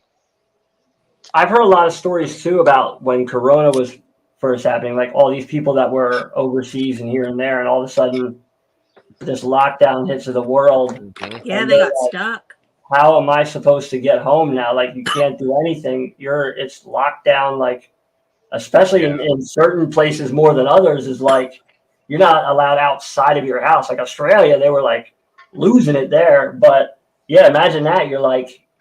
You're in, you know, wherever, and it's like, okay, no, we're done now. Because it happened that fast. You know what I mean? You could have been on vacation and it deteriorated. So no worries, Mike. Rose, you have other people with you. We have 8 people on the page, 4 people on GrowFam, and 6 people on my profile, plus 4 people watching Rumble, and then Steve-O's Rumble too. So yeah, we got, you know, 20 or 30 people here. So it's all good. Just finishing dishes. Yeah, it's all good, you guys. You don't have to worry about you know, you guys realize that this is a show that you can sit back and listen to. It doesn't even have to be watched necessarily, although sometimes our facial expressions can tell you a few other things. Is funny, but yeah, no, it's a good conversation, you guys. We still have plenty of people hanging out. You guys, Charlene's still hanging out with you. Heather's been listening to music. Most traveling I've ever done, I didn't do for fun. It was like, that's what I said earlier. Like, it's not just a fun thing; it's also business. Sometimes it's survival. We used to move for work. We used to move. Oh, there's not enough work in this area. I'm going to move on. And we're just so used to being able to. Now we're so like sort of spoiled that we're used to being able to just grow up and live and die where we were born. You know, and it's like, well, you're lucky if you can. It might have been cheaper to move before. Well, that kind of goes to what I was just saying about them trying to make it more expensive to move. So you're right. And that does make it tough. So you being in California specifically, I don't know if that bill was passed, but they did have a bill like that was the exit. Yeah. They were going to charge people for leaving the state. Yeah. Like a crazy amount of money to leave because, like, you know, Joe Rogan, Elon Musk, like everybody was leaving and they're like, well, if we're losing all that money now, we're going to make them pay to leave. Yeah. Well, and I don't think that's a good policy, but can you imagine? And I'm not trying to scare anyone, but the movie, what is it? Hunger Games. Like they divide everything into sections, right? And it's like, well, you're stuck. Like that's your spot. Say, how does that not make you feel stuck? Like everybody's like, oh, you have freedom to do whatever. No, it's about money. If I have money to leave the state, I can leave the state. Money, power, and otherwise I'm stuck here paying the fucking double payments of everything else anyway. I didn't even know about the freedom of being able to travel until I was like 22 and could really afford it myself. Because when I was a kid, my mom was a waitress. There was 5 of us. We didn't go nowhere. I used to move a lot because of money. It would be like, oh shit, I can move to this other place that might be cheaper, and maybe maybe there's room for a roommate at that place. Man, I used to do the roommates thing. I'm so glad I don't have to do that anymore.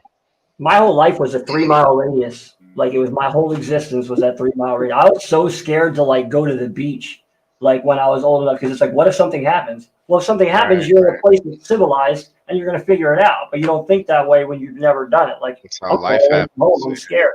So it was a weird like getting used to. There's something about traveling. We've talked about mushrooms a lot lately, and not in the same way, but similarly, traveling kind of gives you a reset. Going on vacation, right? We call it we go on vacation. Going someplace away from home, away from the norm, out of your regular comfort zone. Maybe might be scary in some ways, but also other ways it's sort of this like reset, total like mind. I flew to Florida by myself. I've never gone. I don't even go. I barely go to a grocery store, you guys. And I think you were talking about that. Yeah, go ahead. I flew to Florida all by myself, and it was a 15-hour travel there, 15-hour back, and I felt like such a little girl in a big world, but I was proud of myself. It makes you feel so small. Yeah. It does. It humbles you a bit, doesn't it? Yeah. Yeah, I felt so small, but then I was so proud of myself. Like, hey, I just did all this. It was. I remember telling people that. I'm like, I feel so small, like especially sitting at the beach at Flagler Beach. I was like, because it's nothing like California beaches. And I was like, I feel so insignificant right now. It's amazing.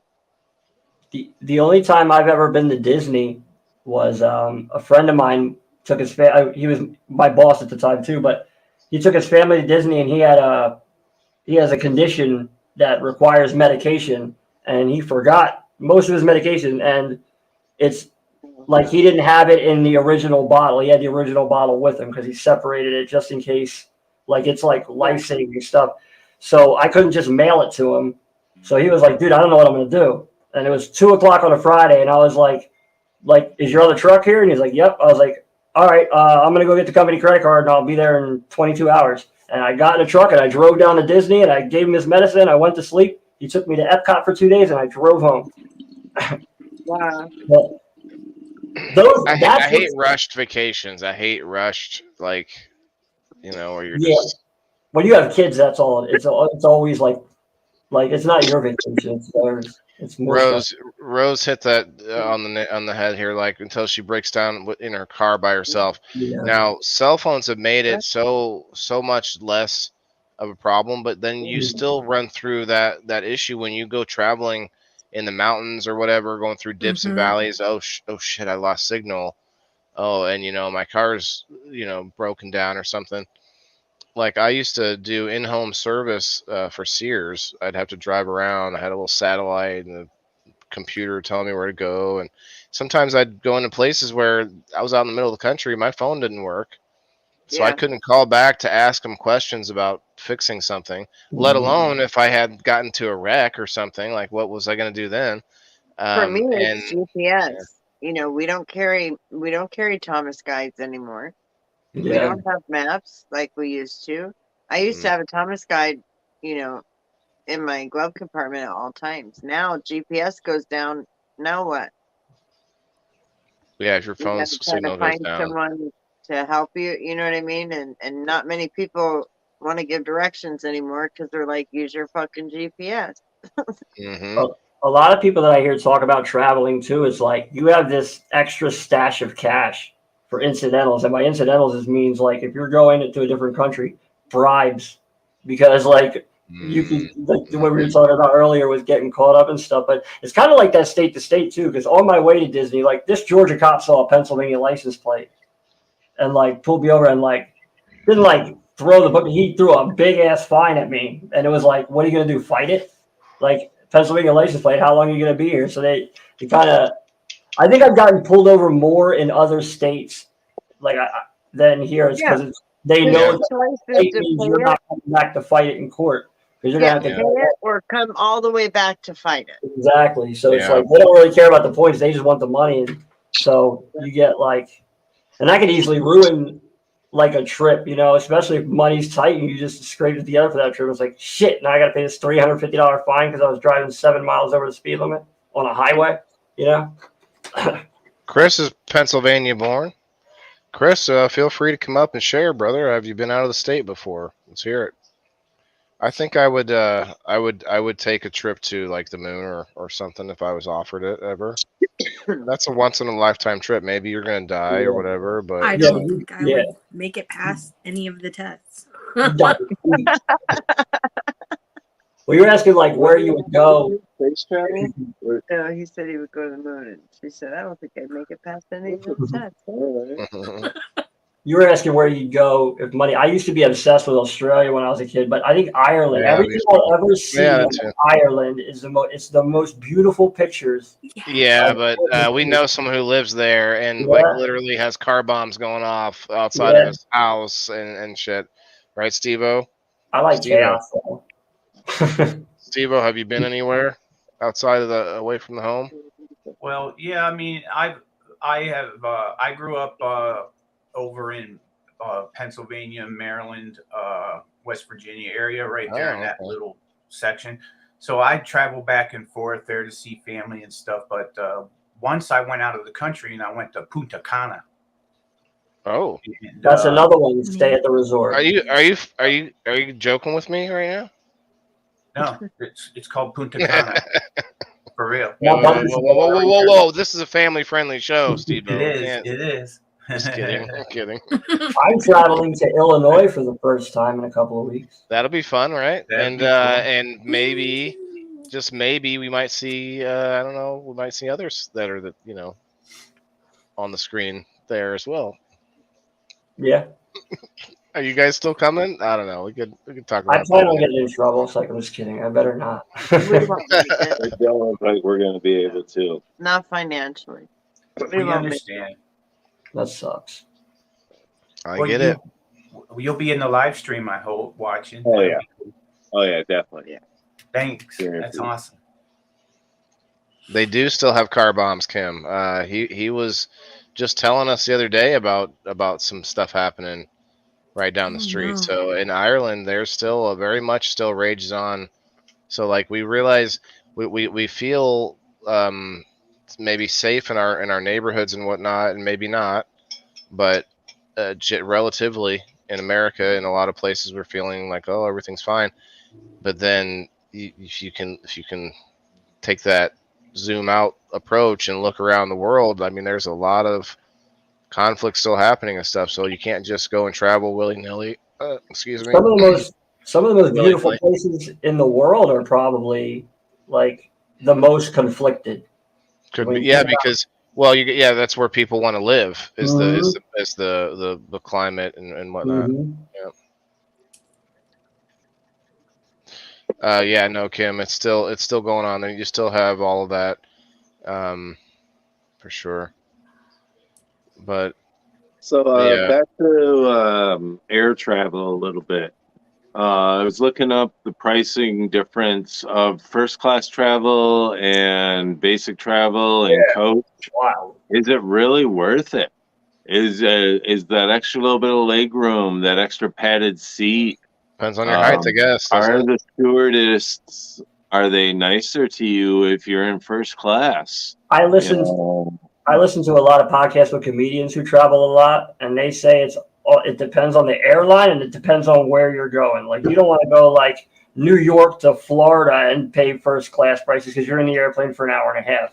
And most of those planes aren't like but they were talking about like, what is it? United Emirates Airlines or whatever. And if you're going to like Australia, which is like a 20-hour flight or whatever, like I don't care what it costs because they're so decked out, those planes and stuff, that like first class is not just a little better food and leg room. It's like you get bunk beds and shit, and like you got like your own waiters and stuff like that to bring you whatever. But a lot of them would talk about like they have a plan for wherever they're going. Like if I'm going to New York, I'll go business. If I'm going to, you know, France or whatever, I'm paying for the first class because the planes are different and the time difference and all that. So, but it's crazy the difference.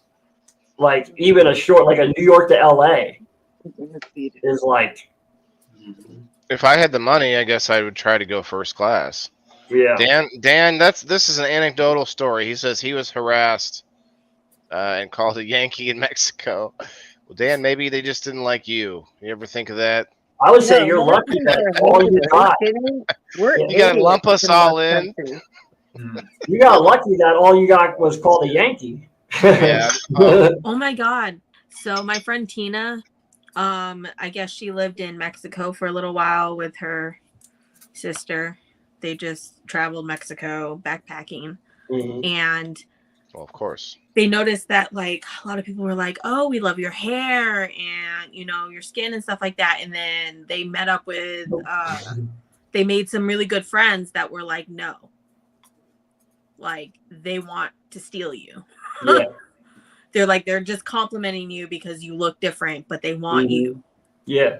they want to wear your skin. You're a ransom. You get some money for you. Not even that, just because they want to. Oh, just to have you. Yeah, I get what you're saying.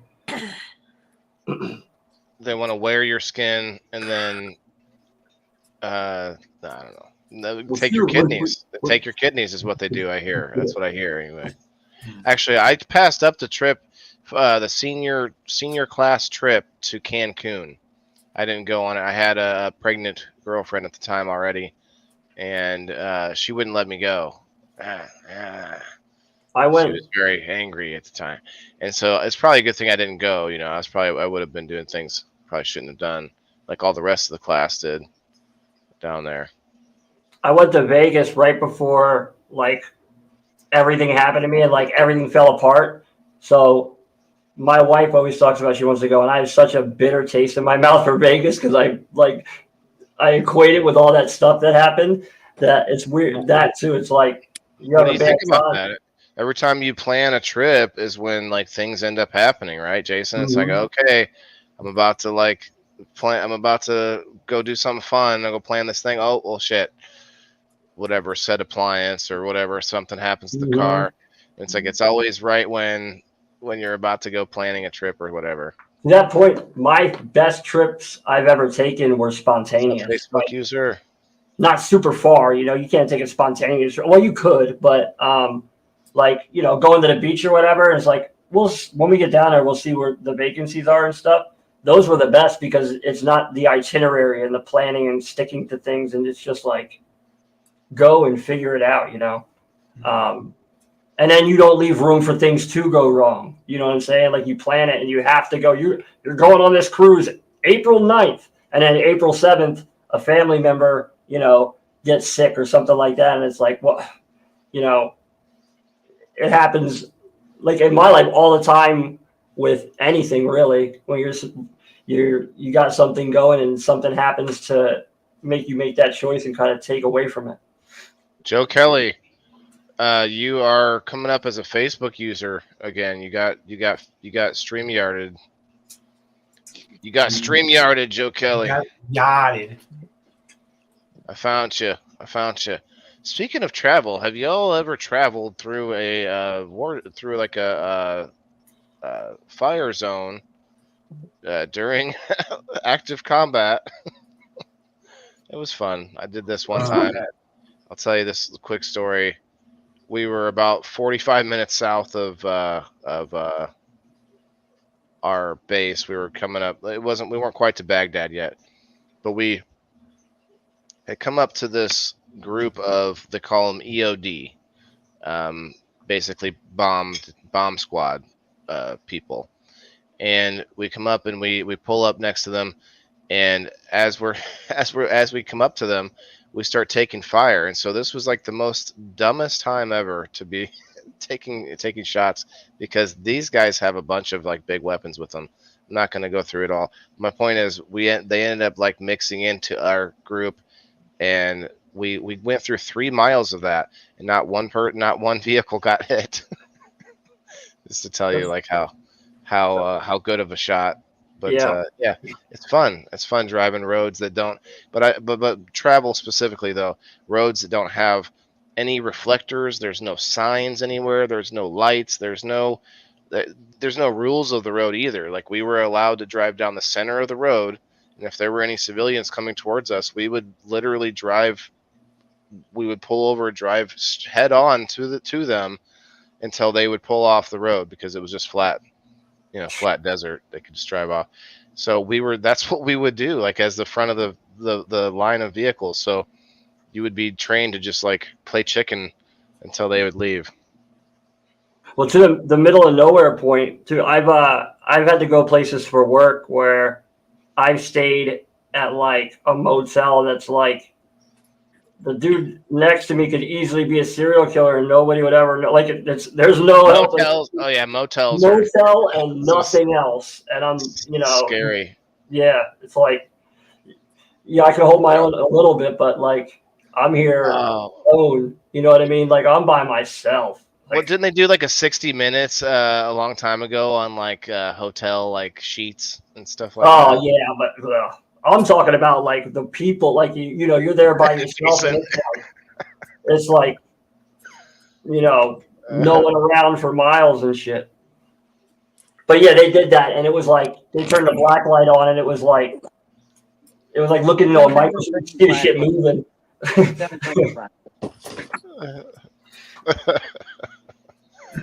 Yeah, travel guys. It's fun. Don't do the black light thing. Yeah, don't do that. You sleep on top of the sheets or on top of the outer blanket. Bring a blanket. They say the remotes. They say the remotes are the most disgusting thing in any hotel room. Oh yeah. Oh, that's probably smart. Or like the light switches and handles, all of that. Yeah. Something like everybody touches, or the phones, to call down or whatever. But do you guys bring cash with you when you go traveling? Do you bring some cash and then also your cards as well? Mm-hmm. Like sometimes that's smart. And if you go traveling to another, go ahead. I have a stash of cash. Always, because if it's not you can't have everything right in your pocket.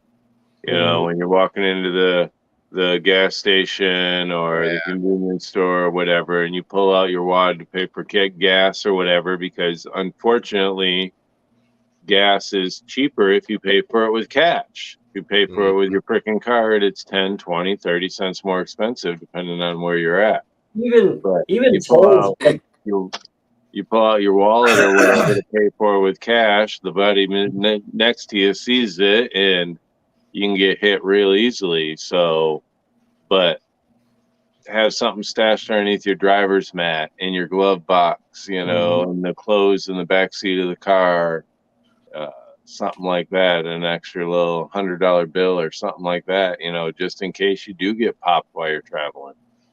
So. Yeah, I've had to pay lots of extra money because I didn't have cash going over a Philly bridge. Mm-hmm. You know what I mean? Like I didn't have the $2 for the bridge, so they charged me like a $75 fine because I didn't have two, and they didn't take cards. You know what I mean? Yeah. I think it's different now. At least in Pennsylvania, a lot of the like turnpikes and stuff, it's all like they bill you by mail. But yeah, back then it was like cash only. Like you better have pretty close to the exact change too, because if you got 100 and it's $4, we're not giving you $96. You know, have it. So. Chris keeps money under each foot. Nice. In the shoe. Yep. Is that in case like the bully comes by for your lunch money, Chris? Mm-hmm. I'm kidding. But if you travel for sure.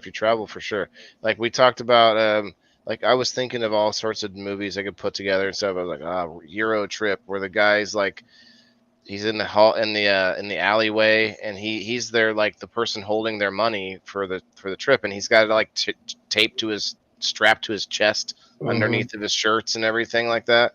But he ends up getting mugged while he's getting fellatioed by the watch store or the camera store lady or whatever. And is it here? Take it. Like there's in my area. There's it's like a famous story around here. There's a meteorologist that went on a vacation, and these two Russian, what he thought was like hookers, but really was like con artists, drugged him, and like got him to give them his bank information and shit to buy like art, they were saying, and like wiped him out. Like the dude actually, he lost his job and everything only because his reputation for like, I was hanging out with these 2 Russian hookers, and it's like, you can't be on Fox, you know. But he had to come out. He actually took them to court, like the Russian mob and shit in here. Like they arrested him. He took him to court. Like everybody was like on the one morning radio show, they were giving like over unders on when he was going to die because he was taking these people on in court. And it just doesn't happen, you know. But yeah, he like lost everything. Like they wiped him out. I don't know if he ever got his money and stuff back, but you kind of lost me. Who was this? He was a meteorologist in Philadelphia. Okay. He was a very buttoned up guy too, and it was just like he was at I guess I forget where it said he was, but he was like at a bar, and like, you know, 2 women was like, oh, we're like hanging out with you, and it's like boom, drugged him and got him to give up all his stuff and like pretty much cleaned him out, and he lost his career and everything for it. But all because he was the guy, he was the mark, you know what I mean? They knew he wasn't from around there. Yeah, that's the thing. When you go traveling, you want to look up there's some like do's and don'ts, like some basic ones. One of those things I know of. You don't go to. Yeah. Yeah, but then like the way that you look as a tourist is very obvious to people who are looking for that. So, you know, if you're just like in awe of just the buildings, you just keep your fanny pack at the hotel. You have a fanny pack. You have like a flowery, like some kind of a flowery shirt on. You know, the camera. Yes, the camera. Right. That'd be funny to do that. Go ahead. You're saying look a certain way. Does anybody ever travel and become a different person? You know, do you act like you're somebody or not? You travel to an area that nobody knows you, a totally different state, you know, maybe even a totally different country. Do you play a different character? I want to now. I never thought of it, but I'm going to next time. Steve-O becomes Stevo. Remember Steve-O? Oh, that's right. Your alter ego, Stevo. You're there for, so say maybe this once in a lifetime trip, you know, you're never going back. You're there, even a single person, you know, are you this famous person from wherever that, who knows? It's real easy to make that character, to make up that persona, to be that one night stand. You know, when Beans moved to Florida, I told him, I was like, dude, no one there knows you. You could be whoever you want. Tell him you're in witness protection. Like, do whatever. Tell him whoever. Like, make up this crazy story about yourself. Talk with an accent. But he was moving there for good. I was like, you could have all these people that think you're something, and I'll come down and visit you. But like, what the fuck are you telling these people? I told him, you can be whatever you want when you get there. But I never thought about it for vacation, though. That would be fun. Well, we all remember that Leonardo DiCaprio movie that Catch Me If You Can. Catch Me or Catch Me If You Can or something like that. Man, I love that movie. You know, so the travel that he was able to do, and that's real. That guy works for the government still today, you know, as a fraud agent. So it's you can play a character wherever you wanted to go. If it was a one and done, one and only, you'll never be back there again. Yeah, and you know how many people actually do that? You know, you think of a one night stand going into a bar or something like that. Yeah. Well, not just that. You could go to a country, Jason, with like $500, and I know you could do this in Jamaica, and you could live like not on the resort, obviously, but like you can actually go off a resort into the dirt roads and live almost like a king for a year on $500. I know a guy. The guy worked. If you're smart, anyway. If you're not going to get shaked by someone, you know. A guy came to America for 3 years and worked at a gas station, and he was like, "I'm going home to Nepal to retire." Like he just saved all his money working at the gas station, making like next to minimum wage, and he's like, "I'm going home to retire." I heard Puerto Rico is actually a good investment, although the tropical storms that keep hitting them. Like that would be that alone would be the most difficult part of wanting to put money into it. But there was a little bump of time there where people were putting money into that. There's another island too. There's a couple other island states that people are sort of like. It only takes one too. Like look what happened. Look what happened to Haiti. Haiti was leveled completely, and it was like so beautiful. But yeah, it's like that's a risk. It takes one mega hurricane, and that could be it. That's why Dubai is so crazy. That's because it's in this area where it just doesn't get tropical storms. It's like it can be the tallest, ridiculous structures. They barely get clouds. I live on the U.S.-Mexico border. I dress down when I go over. You don't want to draw attention to yourself, okay? So like when you say dress down, like kind of cover up, and she wears this bright poncho, and has the biggest sombrero you've ever seen. That's what she means. I play my maracas. That's what. Yeah, that's gonna do it. Actually, speaking of though, there was that story in Mexico of the, was it Mormons?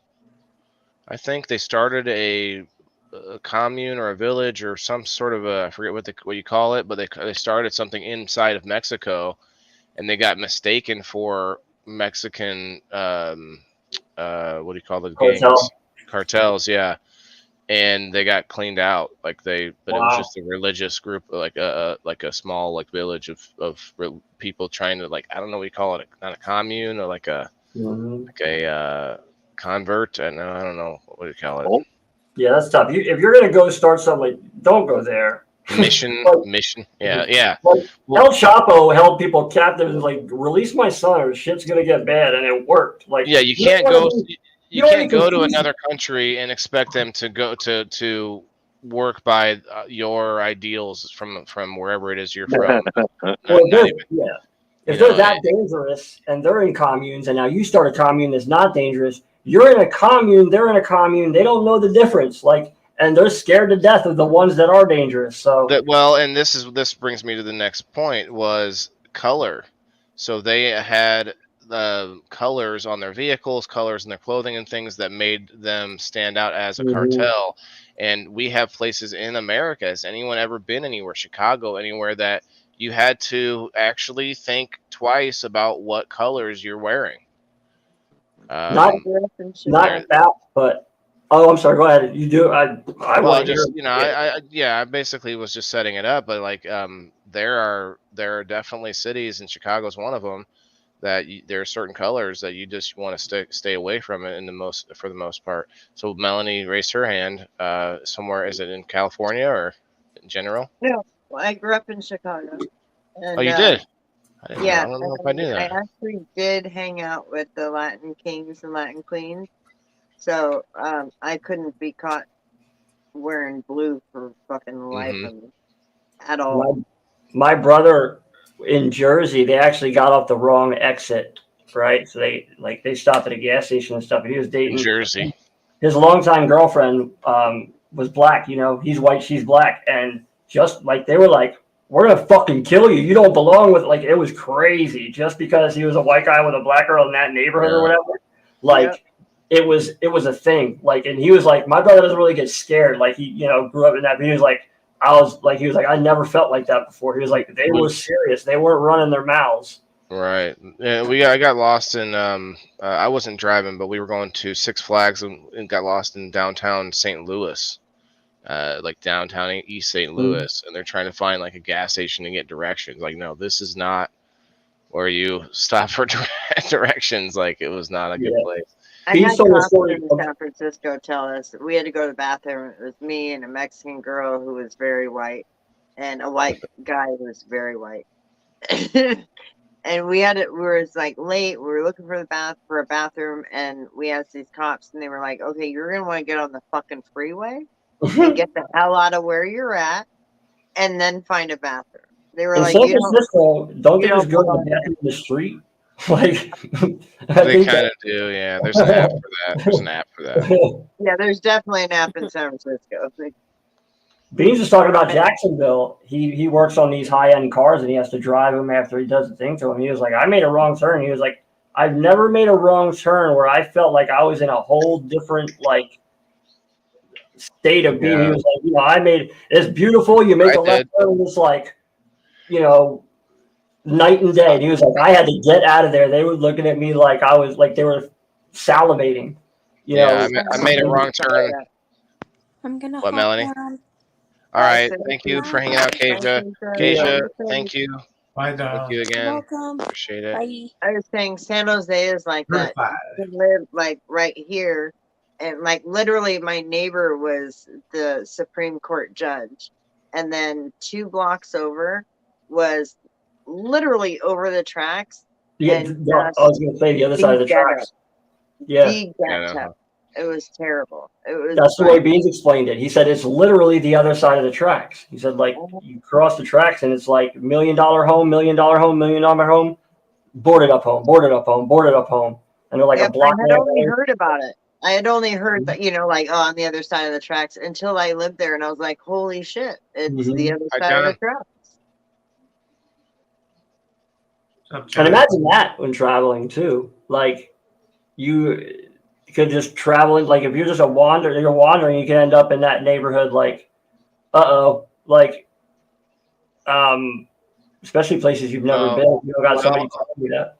Kim says Chicago, LA, typically large cities where there are legit gangs. Now, do we think that there is still that situation, kind of like in House of a Thousand Corpses, you know, that small town somewhere out there that you might break down near, that might actually, you know, be a place that you don't want to. You ain't from around here, you know. That's like, there's some of that out there still.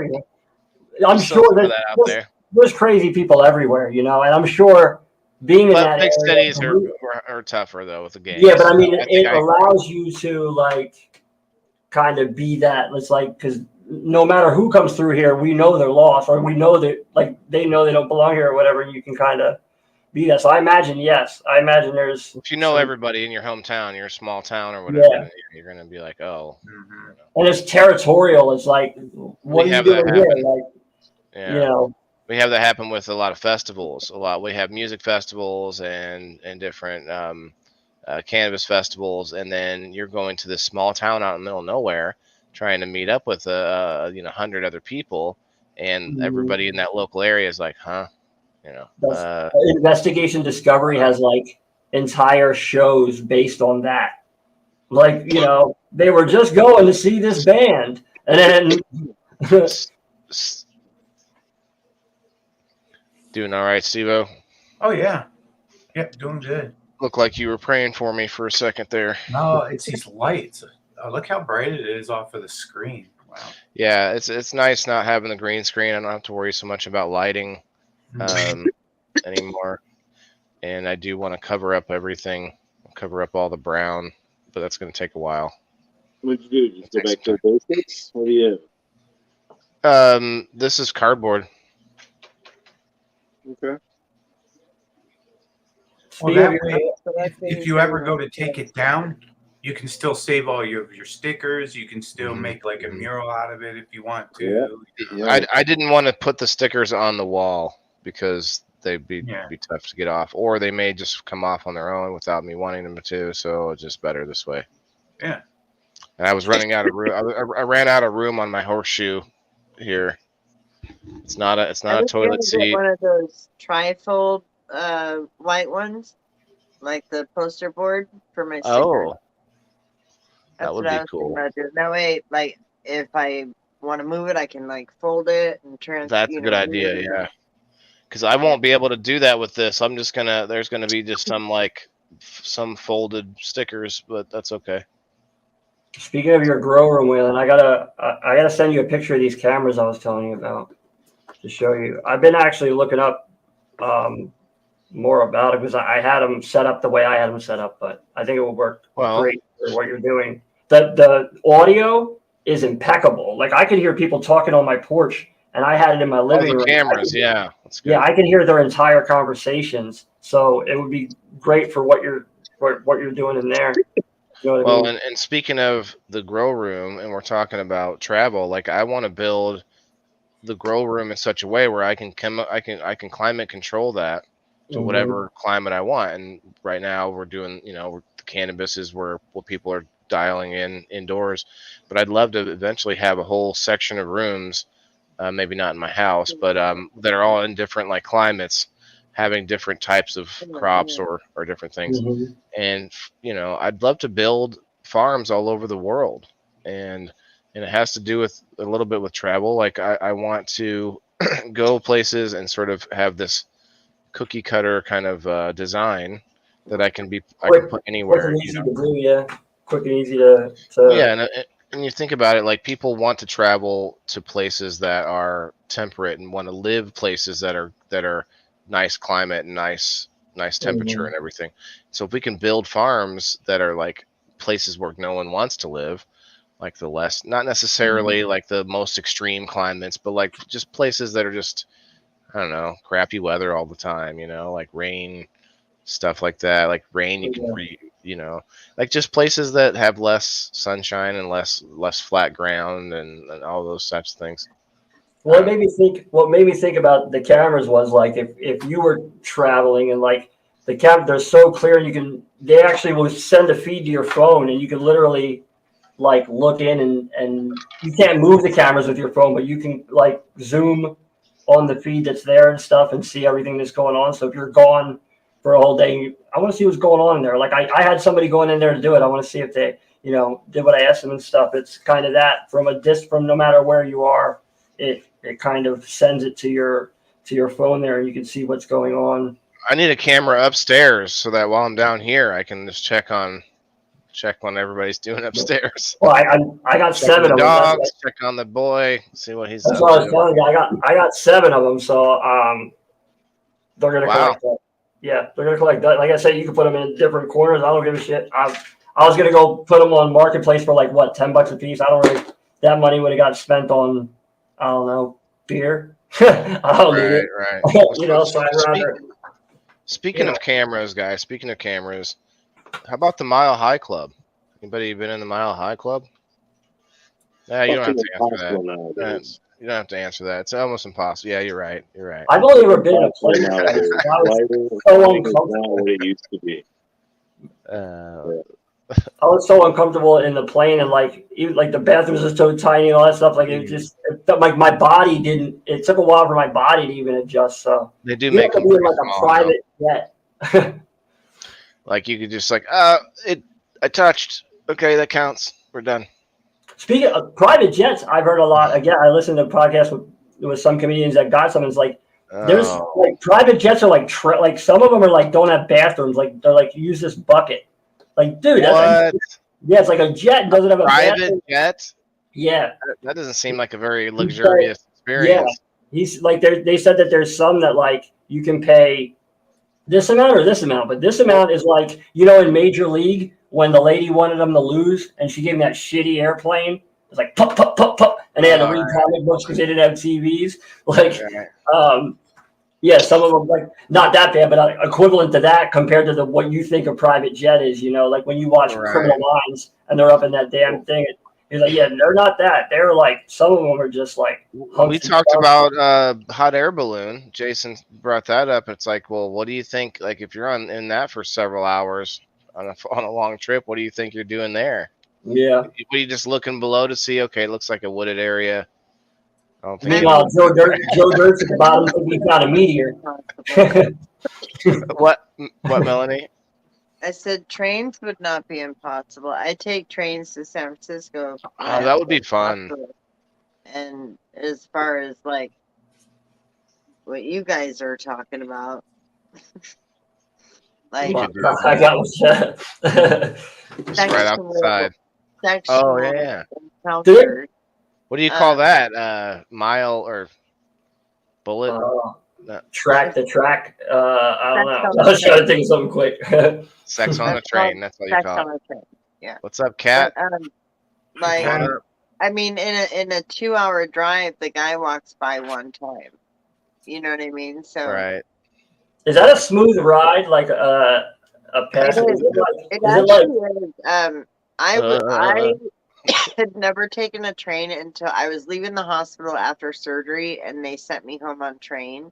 And I was so scared. I was like, I have fucking stitches. Like, I'm going to be on this bouncy ass thing. It was the best ride. They had like plugs for your. I love my heating pads. So they have a plug for that. They have plugs for your phone. They have it's smooth. The best ride. Yeah. Because, like I said, when my brothers, the trains I know about are cargo trains, and it's like. Right. I want to go. I want to travel on one of the really cool ones, like where you get to the dining car and all the and all that. Yeah, like this is one that has like the food cart and stuff like that, like the Amtrak. And so now that's the only way I'll go. Because San Francisco, if I left at, say, I don't know, if I left at 10 a.m., I'd get there in an hour and a half. But if I left at 8 a.m., I'd get there in 4 hours. Yeah. You know what I mean? If I left at 4, it would take me 6 hours to get home. So on the train, it's a 2-hour every time. And it's $30. It's way cheaper than gas. No traffic. I don't have to deal with that shit. So every time I have to go, that's what I do now. But I'm kind of with Jason on this though. I like to have control of my vehicle. I like to be able to it's not the trip. It's that once I'm there, I want to have freedom to be like, okay, I can just run to the store or whatever it is. If you've been to San Francisco, you don't have that freedom. Oh, touche. You pretty much have to park and walk because there's no parking.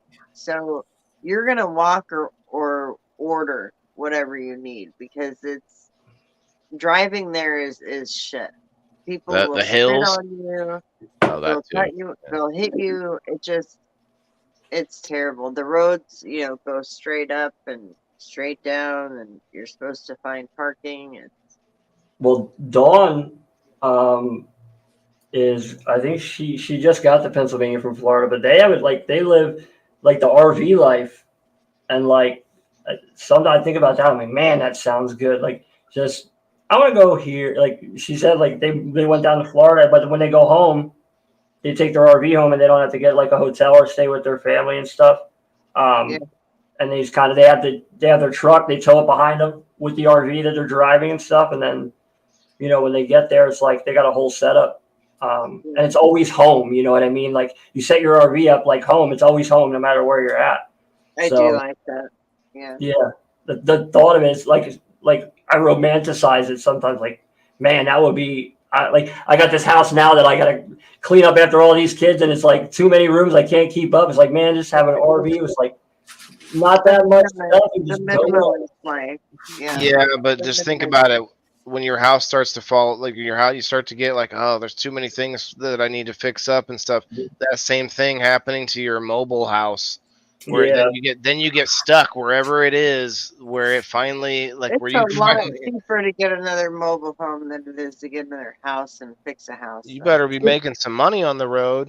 Whatever it is you're doing. If right? Like my friend's dad used to almost flip RVs and stuff, but he knew how to fix them and stuff, and he was a whiz at that. So if you're good at that, he had some that were from the 80s and they looked beautiful still. I think it's a matter of just like anything, how bad you beat it up or how bad you neglect. Oh yeah, as you go. It's always a matter of how bad you beat it up. They used to call it the motion of the ocean. Now we say.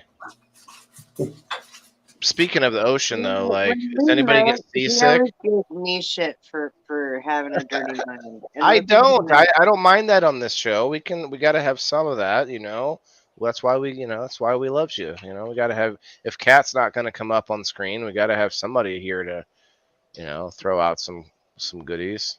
My son gets car sick, and needed. I never knew what that was until my son got the Oculus for Christmas, and I put on that headset and played a game for 2 minutes and was like, I took that thing off. I was like, I'll never put those goggles on again because I want for the next 3 hours, I was nauseous and seasickness is real, man. It's yeah.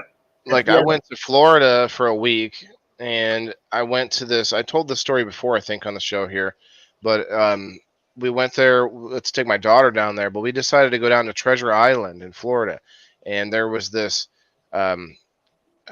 a tour, a 3-hour tour. I think it's about a 3-hour tour, and it was on an actual pirate ship. You guys remember this story? It was a real pirate ship, and it was like $35 per adult, and it was all the liquor, all the beer you could drink, and for for like 3 hours or something, and the whole time, like we got to see some dolphins and all that, and the whole crew was dressed up like pirates, and the whole thing, and there was music playing, pirate music, and then they find a volunteer, and they get this person to go back inside the ship and dress up like a pirate, and then they have all the kids gather up, and they tell them the story of this pirate, and then they have all the kids give them these like squirt guns that look like pirate guns, and then they said that they get the kids all queued up to like when a certain word is said, then it's time to open fire. And so I come out of the back of the ship because they asked me to do it, and so I had dressed up like a pirate. I come out all in character, and I said something. Tyson, I think it was Clearwater. I thought it was near there. It was called Treasure Island. I was down. It was St. Pete's Beach is where we stayed. I went to Clearwater and watched the sunset from a pirate ship. It's the only place on the East Coast you can watch the sunset. Man, we the whole ship erupted into a squirt gun fight. All the adults and kids and like after like several. That's back when I was a drinker. I was in my early 20s back then, and yeah, lots of beer. I think that was the most exciting pirate ship ride they ever had. It was pretty fun. I'll give it that. Yeah, I got lucky to not get any of that sickness and stuff. But I'll tell you, like that Oculus did everything that they talk about seasickness and stuff. But yeah, well, that's different though. It's not seasickness, because it's motion. It's some sort of motion. But I know what they go through now. But I never had like seasickness, car sickness, any of that stuff. I got lucky with that. Peg leg Pete. Yeah, I think that's what it was. I was Peg leg Pete. That's who the story was. And I come out, all right, I need I was like, I want my buried treasure or some line. I forget what I said, but it was fun. Yeah, the one I went on. Kim. I was so drunk at the end of it, it was pretty rough. I had my shirt off and everything. But yeah, the one I went on, they got us hammered, and when the sun was going down over the water, they played Kenny Chesney when the sun goes down, and we were just all hammered watching the sunset. And then you have to go back in at night. Like, that was weird a little bit, but... Oh, you did? Tyson went on the exact same thing. This is the only person I've ever met that went on the same... That's pretty cool. It's been like 15 years since I was there. It's pretty cool. Tyson, wait, you were I met you. Was that you? Oh, no, I'm just... I've been trying to get a hold of you on Craigslist for the last 15 years. You dropped... I've been looking for you. The misconnections. I knew it was you. You remember we hit it off so well. We talked about had that eye contact. I know you felt it. Yeah, I was wearing an eye patch. You were wearing a bandana. He got to play the part too. Wow, that is hilarious. Tyson, wow, we are forever linked, inextricably linked now. This is awesome. Can't believe it. 2 hours and 10 minutes in. And I'm having such a beautiful moment right now on the inside. I was there for a week, and I didn't wear. I didn't wear any suntan lotion the whole week. I was like, I'm gonna burn the shit out of myself and get tanned, and I do. But I was burned like crazy. I've always been that way. So I always get burnt up. I don't like the ocean either. I like the ocean, but I don't like getting in the ocean. No, I don't like lotion. It's too salty. Lotion. Yeah, I don't like talking about the ocean, man. The ocean is salty as hell. I don't like it. It's too cold. Steve-O, you ever been in the ocean? You're muted, sir. You're certifiably muted. Yes, I was able to go to Florida to certify the beach there, and then in Punta Cana. Kelly and I certified the beach for sure. Oh, hey, where's my... I went beautiful full moon. Oh, that and more than one, hey? Just kidding. What's funny is, like the Jersey and Maryland and stuff, in the winter months, the water is actually pretty warm in the ocean. It's just, but in the summertime, it's so cold, like blue lip cold, like where you're in there for a couple of minutes. But it's the current, you know what I mean? The current, there's warm water in the winter months. I'm like, if it was only opposite, I would go in the water. It is weird the way it feels inside there. You feel that different. You feel that warm current. Steve-O and I can probably both contest. You have to watch out where the sand goes too. You know, if you're going to certify the beach. Yep. Be careful about the sand, right? Definitely. Jason? Yeah. Crabs. I mean, you know, if there's any beach crabs. You're on it today, man. Snakes, though, too. Seriously, beach snakes is a thing. I'm not kidding. We used to. Has anyone ever been to it? We have a lake nearby that's got a beach, and it's called the Pits, the Chillicothe Pits. I don't know why they want to call it the Pits. It seems kind of gross, but they're just like they were old strip mines, I think, that were turned into lakes, and then they have a beach now. Mm-hmm. So it's almost like a little mini, but it's a lake. You know, you can't really see in lake water. You know, lake water's much dirtier than like. Well, I don't know. Well, listen, ocean water's pretty dirty. Ocean. Never mind. There's a difference between Florida and Maryland. Maryland water is like you can't see your feet a foot down. You know what I mean? There. Oh, come on, Kim. It's no fun. It's no fun. What about though with the hot air balloon? I keep coming back to the hot air balloon because I've thought about this for years. Ladies, let me know. Let me know what you think. What if you say you get married, right? You're leaving the chapel, okay? Really needs a date. You're running down there between all the people. They're tossing the rice in your face. It's in their face, and then you hop into a hot air balloon instead of a car, and then you take off in a hot air balloon right after. I was cool. I'm like, I'm gonna do it big. I'm not jumping into a limo. We're not jumping into a car with a bunch of tin cans hanging out the back. I heard stories about what people taking. I didn't hear her. What did you say? I said it sounds very fairy tale-ish. I mean, I don't think it's that expensive though. I don't think it would be that bad, especially if it wasn't mine. I don't own it or whatever. I'm just renting, like just paying for a pilot to. Paying that $250 Uber fee because you made a mess in there too. You're right. It would be like a fairy tale. It'd be like, oh my gosh, because then like suddenly you just did something so huge, but then you get to go up above the world forever, like super high, and you just be like, oh man. Well, if you're okay with heights, Kim, sorry. I'm okay with heights. I don't mind. Yeah, I hear blimps when they go up like they take off and like you're looking like you're going up a hill on a roller coaster and stuff. Oh yeah, gradual. Like they go like straight up and then level out, which would be real weird. Actually. So what if you get in the hot air balloon, right? Back to my story, like you get your new wife, right, and you go, honey, it's been great. Thank you for this great. And then you jump out. You have a parachute. You hop out at the top. Or if you're doing the thing you said first, and the dude controlling the hot air balloon's like, "What the fuck, dude? Like, I gotta control what? This isn't a big basket." I do want to do things like jump out of a plane and stuff, but man, I don't know. I might be too old by now. I agree, Elisa. You'd have to push me. I said I was like, mistake number one is. You made the parachute. I made the parachute. You're right. You may not want the parachute if you get married.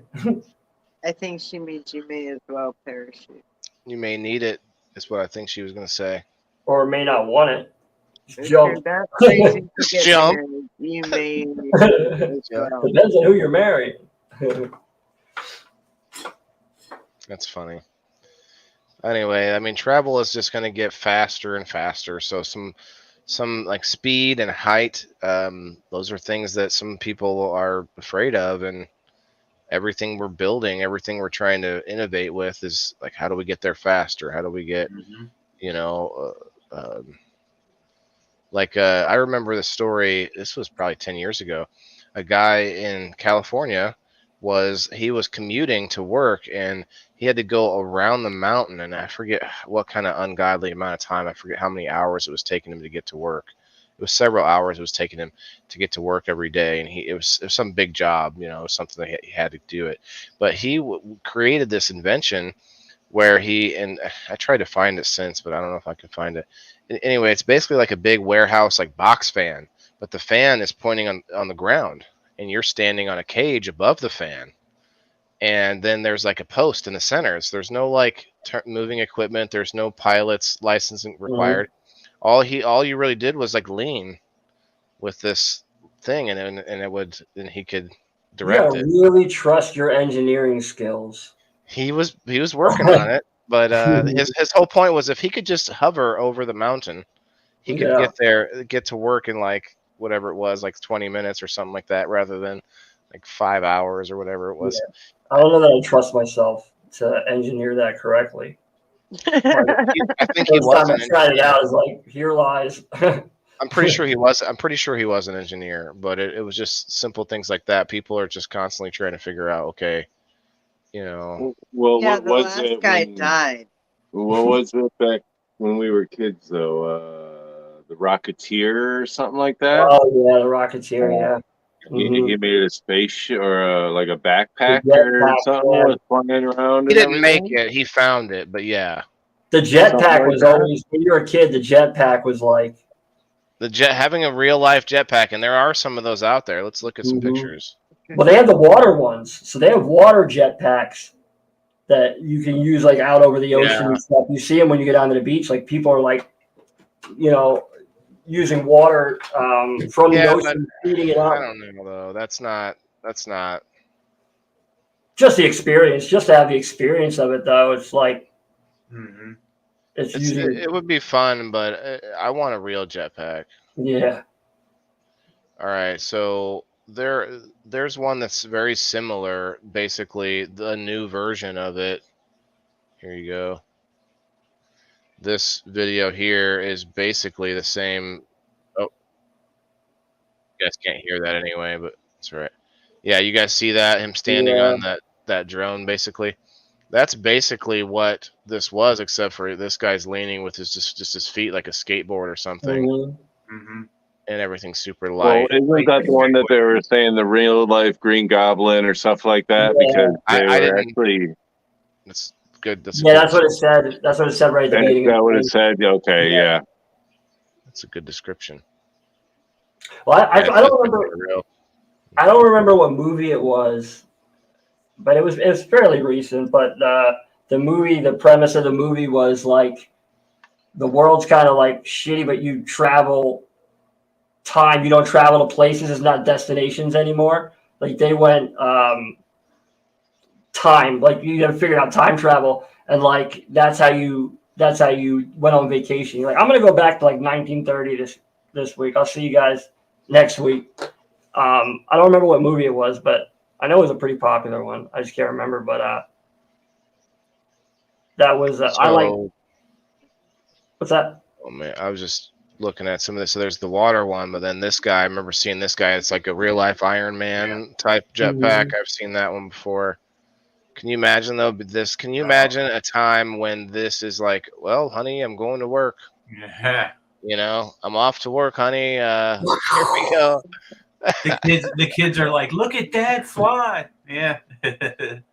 Or like what is it where you teleport, but you actually step into the teleport with like an insect and you become half insect on the other side. Fly. I love that movie. As a kid, that's one of the best movies because not only were they talking about teleportation, you're like, oh, holy shit, it's actually working and it's real. And then they talk about, oh, well, you could also get superpowers if you just toss in something. Because then that makes you think as a kid, oh, well, what else would you want to toss in there? Like mutants, like Ninja Turtles, basically. Okay, could we fit a rhinoceros inside the machine with me? Yeah, but then you risk like having a rhinoceros body in your tiny little head, and you're like, shit. Like, you keep falling over. Like, yes, you can't even scratch your nose or nothing. Yeah, you keep falling over. Yeah, this is bull. I just wanted the muscles and a horn, like the bad guy in the Turtles, not this. Yeah. You turn into like something that lives long. Okay, I want to live forever. A tortoise, and then you just like you're the slowest thing ever. Anyway, that would be a way to travel. That's for sure. Oh, look, there's the water one. She gets to look like she's flying. Although it doesn't really feel like you're. It just, to me, it looks like you're in a machine rather than the machine. Well, so it's like a backpack, and you put your arms here, and you have like you can kind of control it that way. Like yeah. I can't remember what movie that was either, where the dude this was trying to do it and he messed it up. But they're too big. They're too bulky still. We got to work on the miniaturization of all this stuff. Mm-hmm. Yeah. Look at this kid. Yes. The Acme jetpack. More suits. But that would be cool in front of the green screen with the space. You know, I'd be like. Yeah, it would. I was listening to something about the Wright brothers. Is that a Halloween costume? Hey, Jimmy. It says Acme jetpack. I think it's a Halloween costume if you look at it. I bet you his legs are inside the flames. Oh, touche. You're right. It is. That's fucking badass, though. It's like having the costume where you're riding the ostrich and you're like legs. That is badass costume right there, though. Okay. You know what this guy reminds me of?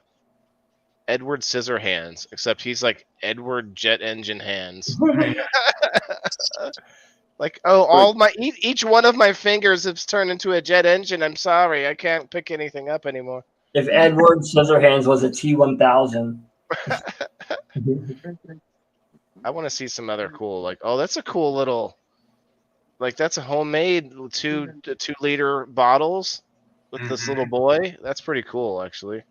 I was thinking about, like I was saying, I was listening to the thing about the Wright brothers. Like, imagine the balls you have to like, no, I think we can make it. I think we can fly. Like, no, everybody's like, no, the fuck you can't. Like, no, I think we can. And then it's like you get up, you fly, and you're like, there's no manual on how to keep this thing up or land it. Yeah, like these guys here. These jets, these little mini jets here, those only can be in the air for I think 20 minutes or 30 minutes. Yeah. So there's that. There's like this whole like short amount of time that these can be in there because of. Well, you ever see them guys in the flying squirrel suits? Like that's just base jumping, but like how they can control like how they fly. A wingsuit. Yeah, a wingsuit. Yeah, like that's. I mean, that's not flying like this, but it's like. Look at this one. I mean, that one just screams like Final Destination, something like some sort of a horror movie. Like you accidentally reach your hand up to scratch your neck or something and just lose it. Hit the eject button. Uh-oh. Well, just all the blades right around your face. Yeah. I get to start traveling to Rockford to see my brother a lot this summer because he hosts the outdoor grow that we do. I only do a couple plants outside here, nice. But he grows some big ones. I have some pictures that I finally found that I can show you sometime. Airbus. I'm down. Check it out for sure. Yeah. What's happening here? I want my briefcase to roll me around. Oh, there's some really cool briefcases with wheels and things where people can like you can sit on the briefcase and it. Oh yeah. Like a tram car, but it's a briefcase. And one of these days when I'm out there in Rockford, I'm gonna hit up Ray Taylor. Look at this one. It's like, where's your briefcase? It is a briefcase. It is the briefcase. How do you not make a Mario Kart briefcase, and then you can just Mario Kart whenever you want? There's a bunch of them, like this one. I'm trying to find the one I saw where they just sit on it and it's got wheels and it goes. That reminds me, is that trend over of cities having those like motorized scooters that you can just go and oh, the segways and stuff? Well, I know a lot. Yeah, I know a lot of them. Like, it was causing a lot of problems. And I don't hear about them anymore. Maybe I just don't hear about them. But for a while, you were hearing about like.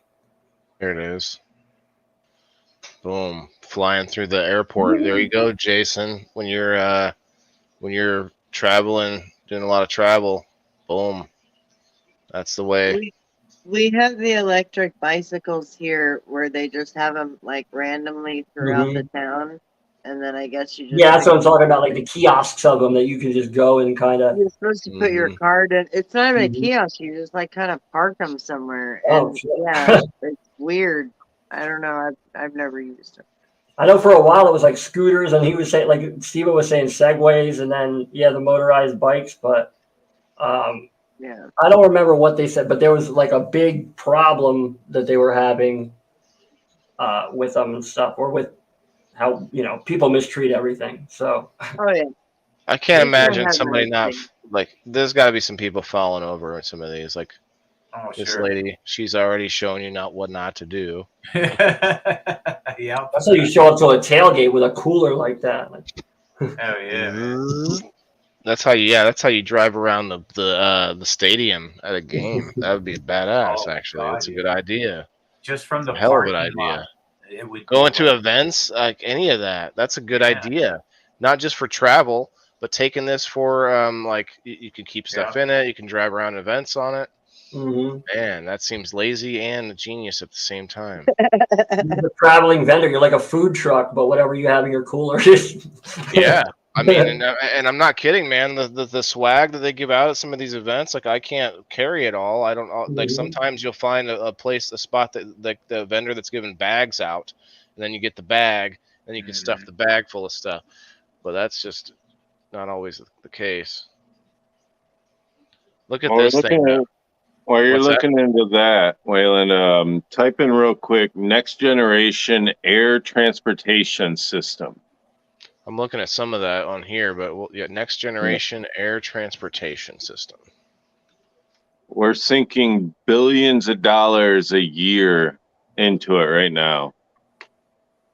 It's an ongoing United States Federal Aviation Administration project to modernize the national airspace system. The FAA began work on next generation improvements in 2007 and plan the final finish implementation segment by 2030.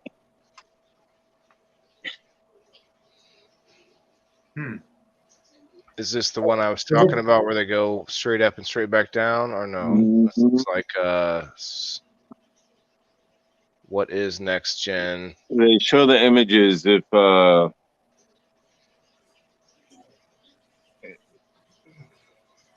I'm trying to find a good depiction of this. Not 100% sure what they're saying. I don't want to read the whole website. I guess I'll have to. Today's air transport system has evolved to a primarily ground-based, human-centric communication, navigation, and surveillance system. Okay, so this is probably like more satellite surveillance.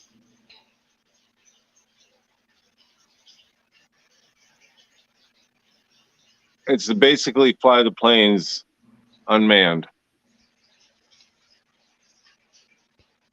Oh boy. But right here, they even got graphs of what they're doing with the vehicles. I can't flip my screen around. See if we can show it here. You can see the radar systems in each of the cars. I'm looking for something like that. I mean, it's really unbelievable what they're planning on doing and how they're running this system. Here, I want to find something that gives me a little more information. It sounds like that's something that's going to probably happen rather than just like a 20 years. Oh, yeah. We've already, I mean, it started in 2007. We started the organization.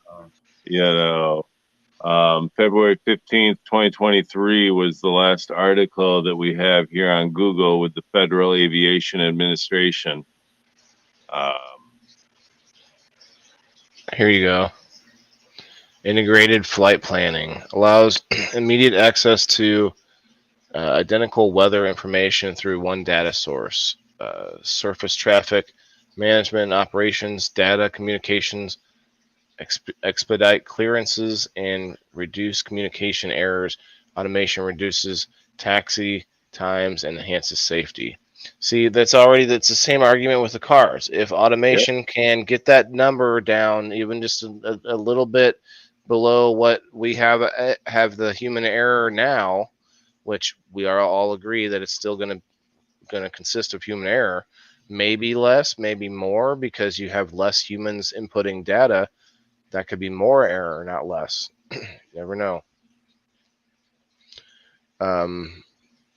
Yeah, who's the Facebook user there? Here we have a Facebook user here talking about BBCC, Brooklyn Boys Canvas Company. That could be. Here, let's see. That could be something, guys. That would be awesome. That's Ronnie. What's up, Ronnie? What's going on, Ronnie? What's up, Ronnie? Cheers, brother. Thanks, man. Yeah, I wasn't trying to throw any lives in there for any unusual purpose or anything, but yeah, I wanted to show off my GMO diamonds. They are lovely, by the way, and we can't wait to see Matty G at Mason City Limits here on 420, you guys. Right on. It's going to be a. So, Ayla, I'm sitting here on the Federal Aviation Administration page, the United States Department of Transportation. The first sentence of the Next Generation Air Transportation System. The Next Generation Air Transportation System is the FAA's multi-billion-dollar program to modernize the U.S. national airspace system. Billion-dollar program. Multi-billion. Yeah. Like, that is just sinking dollars upon dollars upon dollars. And we don't have those dollars. This is just about more control. That's all it is. It's all about all that is. And they, there's no reason, like, that's just going to put more people out of jobs. Not that I'm against progress in any way. Don't get me wrong. But you would think they'd be working. Well, I guess we talked about it before. Once a vehicle on the ground is all fully automated, like say the trucking industry or taxis, then they would probably need to make all of us automated. But in the air, there's a lot less drivers, pilots, right? So it's probably much faster industry for them to fully automate than anything on the ground. So I kind of understand that, but I don't understand what the rush is to do it. That's interesting. Recognized as the most ambitious infrastructure project in U.S. history, NextGen aims to increase the safety, efficiency, capacity, predictability, and resilience of American aviation. Now, okay. Oh, it's the same problem that we have with cars. That means all the other countries that want to fly in and out of America, they're going to have pilots mingling in with the automated pilots, with the other planes that are automated. So you have a pilot that comes from France with a whole pilot full, whole plane full of baguettes and French people that want to come visit the Eiffel Tower or the Statue of Liberty that they gave us. They want to come over, and then they have to intermingle with all the automated airlines and all that. So that's going to be a similar issue that we're going to have with vehicles. So interesting. You see, you scroll over there at your top bars, you see where it goes all the way to drones. Let me see. You got a search bar up there? Yep. It goes all the way down to drones. So this program, it's not just drone cops. Planes. Yep. Drone cops. Yep. It's unbelievable. So it's not just sinking the money into the travel or anything like that. It's sinking it into drone cops, it's unbelievable where that money's going to for they're billions of dollars. They're just extracting our wealth and then using it to beat us over the head with it, or using it to cage us in with our own wealth. That's what's happening right now. says the future of aviation is here. The FAA collaborates with industry and communities to advance drone operations and integrate them into the national airspace. Whether you are flying for fun or work, get the rules, resources, and tools to help you fly safely. So I guess some of this is needed because there's a lot more enthusiasts flying drones and private owners of drones using them for work or for some sort of professional use, right?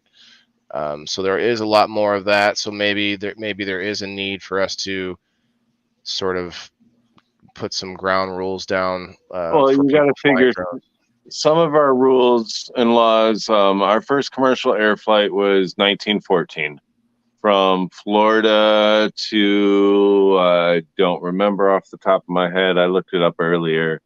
But it was a 35-minute commercial flight, something like that, 45-minute commercial flight. So some of these rules and FAA rules and stuff, they've been around for over 100 years now.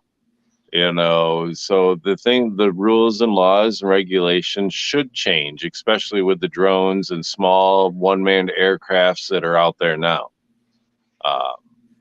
But I don't do it. Should we be sinking all this money into it? I don't think we can afford it, but they're doing it for other reasons, I think.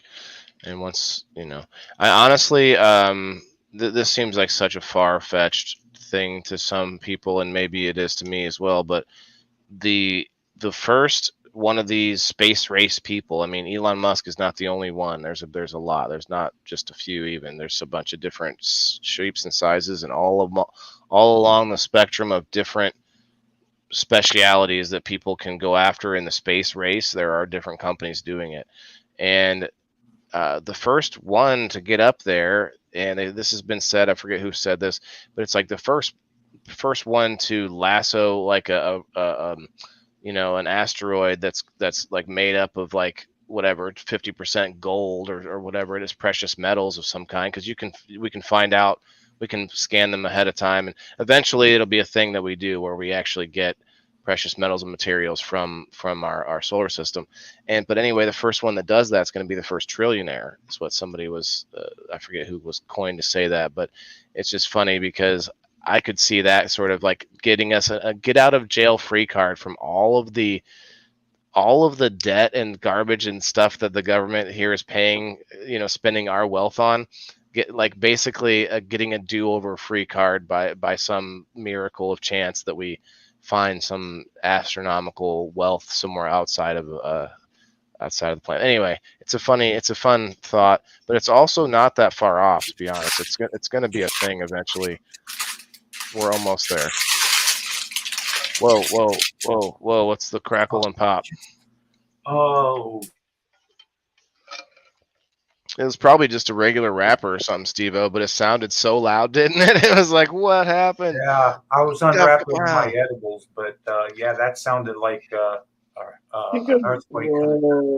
It's all good. It's all good. We got 3 people hanging out on the Facebook side. I got 9 people on my Rumble side. What do you got over there, Steve-O? We've been consciously not worrying about it so much, but we're sort of winding down here. We're coming up on the 2 hours and 40-minute mark. Still got 13 people hanging out over here, and plus whatever Steve-O's got. So appreciate everyone for sure. Jimmy Mead, thank you for hanging out for sure. He said already takes billionaires into space. Yeah, it does. You're right. Billionaires are what's making it. Dude that owns Virgin Mobile. Yeah, that guy. That whole thing. I forget his name. I knew his name at some point. It doesn't matter. He's insignificant. The billionaire guy, whatever his name is. Yeah, just that one guy. But I know Bezos or whatever. Branson, yeah. Branson. Bezos with the penis rockets, you can't forget that. But Bezos did say something that's kind of smart about it, which was that somebody has to build the infrastructure, like the roads or like the trains, like the railroads. Somebody had to build all those once in order to then start using them for the general public back and forth, and the constant, and then the commerce and the travel for fun and all that stuff will happen later once there's sort of you guys remember Back to the Future, where he goes into the future, and the flying cars are still like in these lanes with like these dinghies that are just kind of floating in the air. They're almost like ocean dinghies. It'd be something like that, maybe. I don't know. Get like little stop points all the way to the moon for like vacationing if you need to. Who knows? Sounds like change getting scraped up. Yeah, it was. That's that's what it was. It was just Steve-O getting a snack. But, oh my God, no! Ouch. That's too much. That's all right. Well, paper. Can you believe it? I'm gonna I'm going to not look down the rabbit hole that is future technology but we were for a minute there, and there's some crazy stuff going on. Like those different planes. There's multiple different planes they're working on that go up, like I was saying. Not necessarily a rocket, but more like it flies up, gets up super, super high up, and then goes back down. Old movie Future World from the 70s. Yeah, Future World. Yeah, all the technology that we thought we'd be having, like flying cars by now. There are flying cars, sort of. I mean, it's basically tiny airplanes that have wheels, that I've seen. Well, I think we went the other direction for a little bit during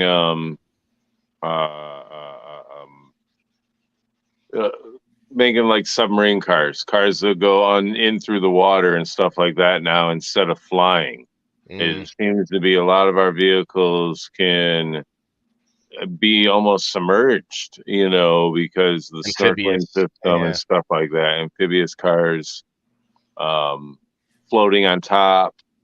I think we kind of stepped away from flying cars for a little bit because the government was not ready to set up an air traffic control system for it. Giggler, it's something that's going to cost billions of dollars to regulate. You're going to have to get a whole new way of controlling it. At least with the waterways aren't very typical for the regular average person. Yeah, Michael. And right now we have them water rules. We have them waterway regulations that the everyday person has to follow because of boats, and all of that. So it's already started that way. So Giggler was a truck driver, and we're talking about travel. I mean, this guy could probably give us some stories. Oh, down I-10, and there's a song Turning and Burning, baby. Turning and Burning.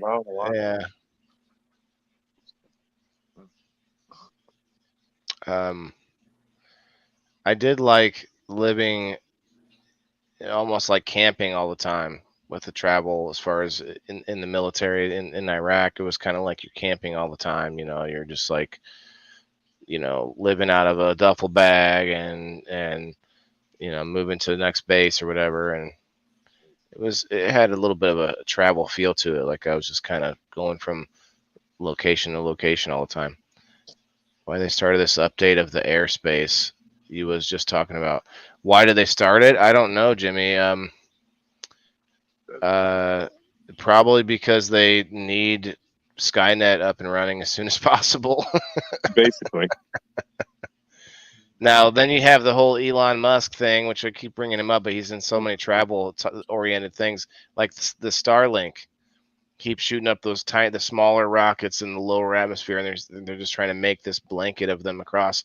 Now, that might help a lot of people in traveling, especially when you want to be able to have cell phone signal in places that don't have it now, or internet in general, in places all over the world that can't get it right now. Are going to be able to have access to internet now, and that's going to be huge. That's going to be a boom. We're going to see a boom from the third world, almost as much as the printing press did for the entire world in the first place. Yeah, and it's going to be insane.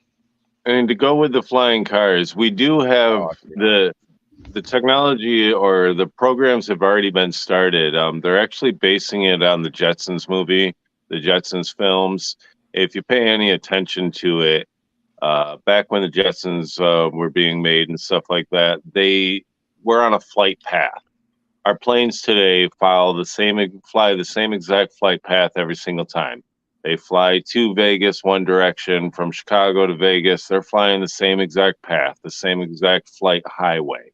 So now, when our flying cars happen, they will just make flight paths lower to the ground. So it's still going to be highways. We're not just going to be able to fly willy-nilly all over, just a direct line one way or the other. We're going to have to follow the same flight path that is already designed and already put there for us. So.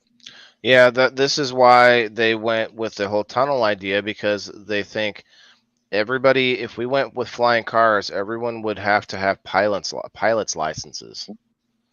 And that's going to be tough. And also, most of these things are just not very, like the wings that they like. Some of these are concepts that aren't real, but the ones with wings and propellers, they're just so bulky still. Yeah.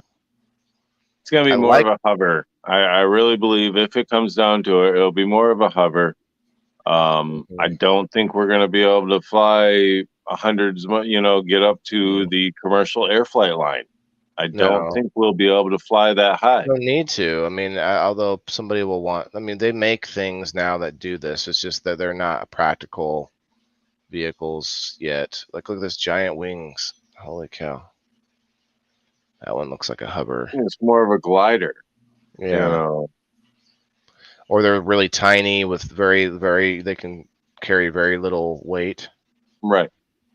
It's part of it as well. But even look at what our storms do to our aircrafts now that are out there. Oh, yeah. I can imagine. Even the fog and stuff go back to as recent as the Kobe Bryant helicopter accident. You know what I mean? Smashing into the side of the mountain. What's going to happen with these cars? I agree. What's going to happen with a gust of wind? It's an 80-mile-an-hour wind now almost pushes our car off the bridge. We get smacked with it, and it's like, whoa! We grab the steering wheel with both hands. I think that's why I'm looking at tunnels, with that. With these, even with the self-driving cars. What is going to happen when they're going over that bridge and that gust of wind hits that car because it's a windy bridge day? See, I don't like all these propellers. These propellers scare me all over this thing. Windy days could cause a lot of hectic times going over bridges. Well, you make a good point. Go ahead, Steve. What about part failures? Like, you guys are saying, they could be up there and one of those propeller motors go out. You can't control that. What do you do? Yeah. Our cars break down brand new, right out of the lot. Not even 100 miles on them, and there's something malfunctions. God forbid that happens up in the air. Well, I'm gonna go back to the tunnels. What's up? What's up, bro? How you guys doing? What's up, Giggler? What's going on? We're winding down in a little while, but I really thought it would be cool to have you come up here. We're talking about travel, we're talking about automated vehicles, we're talking about the industries being disrupted by those, and the trucking industry is a big one. You're not in it anymore, but I'm sure that you're not that far removed, so you probably have it deep in your veins. It's probably deep in your colon and in your veins still, right? Well, it still is, and still trucking is still in my veins, yes. And the industry is going its ways. We have the industry has been really going the automated direction. They have a lot of I call them Autobots. Is what I call them. They're automated trucks running up and down our highways anymore, taking traffic taking produce from the West Coast to the East Coast. These vehicles are so automated that they'll run 24 hours a day. No drivers needed in these vehicles, and they can run through snowstorms. They can go up and down the mountains. What happens when they get a flat tire or something? That's the whole thing. Is the industry and us truck drivers were asking. The question is, why What's gonna happen? What's gonna happen when these trucks break down? What's gonna happen when they can't pull the torque up and down these mountains in say like heavy hauls and stuff like that? I don't think necessarily we're gonna go fully automated, but we are going automated. We are going IA automated technology within the next 5 years. 5 to 10 years, I'd say we're going AI automated in the trucking industry completely. They're looking at completely wiping out the truck driver, the long haul truck driver. Yeah. Well, when you control the supplies, when you control supply lines, and you can't have truckers, speak up or back talk, or then maybe you can have control of the people a little bit better, right? Yeah. The freight will be. Everything's gonna be more on when they do this. It has to do with this whole government. This everything happens to do with. It's all in play. They want everything to be so automated where the human touch is going to be taken away from everything. And if you ain't up on game on this, you need to start advancing yourself and reading up on it. But eventually, the human element will be out of everything, from travel to you're gonna just walk up and you're gonna get on a automated bus or an automated bullet train, or you're already fucking riding on this shit, guys, and you probably don't even excuse me, but you probably don't even realize how much you guys are riding on automation already. As a plane takes off, as a plane departs the gate, the only part that that pilot really honestly has control of is from pushback. He has the part where they control the taxi up to the point of takeoff. There you go, right there. I was a Uber driver. Well, there it is. There's the truck. There, I've seen this truck going down the highway. It's fucking nuts when it goes by us. But this truck is fully automated. Eventually, the drivers won't have nothing to do with the truck anymore. We'll just sit in the truck, maybe, to be there. I don't get it though. Like, I mean, the trains already are super like. Planes are automated. Planes are automated because the pilot only taxis you to the point of the takeoff, and at the point of takeoff, he implies the gauge. Both them engage the thrust. The pilot takes off, but as he pulls back, he gets 50 feet off the ground and it goes into autopilot. Autopilot mode takes over completely. It already follows the plan of action, just like these trucks are doing. But he still has to be there. These trucks the pilot still has to be there. The pilot still has to be there, and the truck driver still has to be here for this action to happen. There's a lot of automation going on, and this automation is happening, and we have to be there to do the checks. He's only doing that because the guy's in there with him. Well, right now it's in the early stages. There's really early stages, and your guys are seeing some of the earliest stages of the trucking industry going on. So there's still a lot of ridership going on within them trucks, but there is. I'll be honest with you. I have friends that are in the trucking industry that are driving these newer automated trucks that have got no mirrors. They're taking the outside mirrors away, and it's all cameras. So now you're just looking forward, and you're looking to the right and left, and you got this camera on each side of you. Camera mirror. It's retarded. It's so stupid. I'm sorry to say that, but it's just stupid. It's plain dumb. I just think of like the cold weather. What? Well, this that's video what that you're we're all watching right saying. now is 1 year ago too. It's exactly 1 year ago, the video that we're watching right now. So think of how far it's come since then. Yeah. Right. Okay, yeah, and I was driving out there with this truck, this blue truck that you guys see on the video. I was driving around with that truck throughout Arizona, California, Utah. It would bypass me at times, and I would slow down, and I would be live. And I'd be like, look, there's the Autobot truck. There's the robot truck, guys. It's going. It's automated. And the driver's sitting there like this. And he'd drive right by, and I'd be like, ooh, check him out. He's fucking not even touched the steering wheel. Giggler, is that an electric truck? No, those are not electric. Those are still diesel-powered trucks. Now, everything is converting over to the electric truck. That is Tesla and who else is coming? They're all coming out with it. They're all going to come out with this major.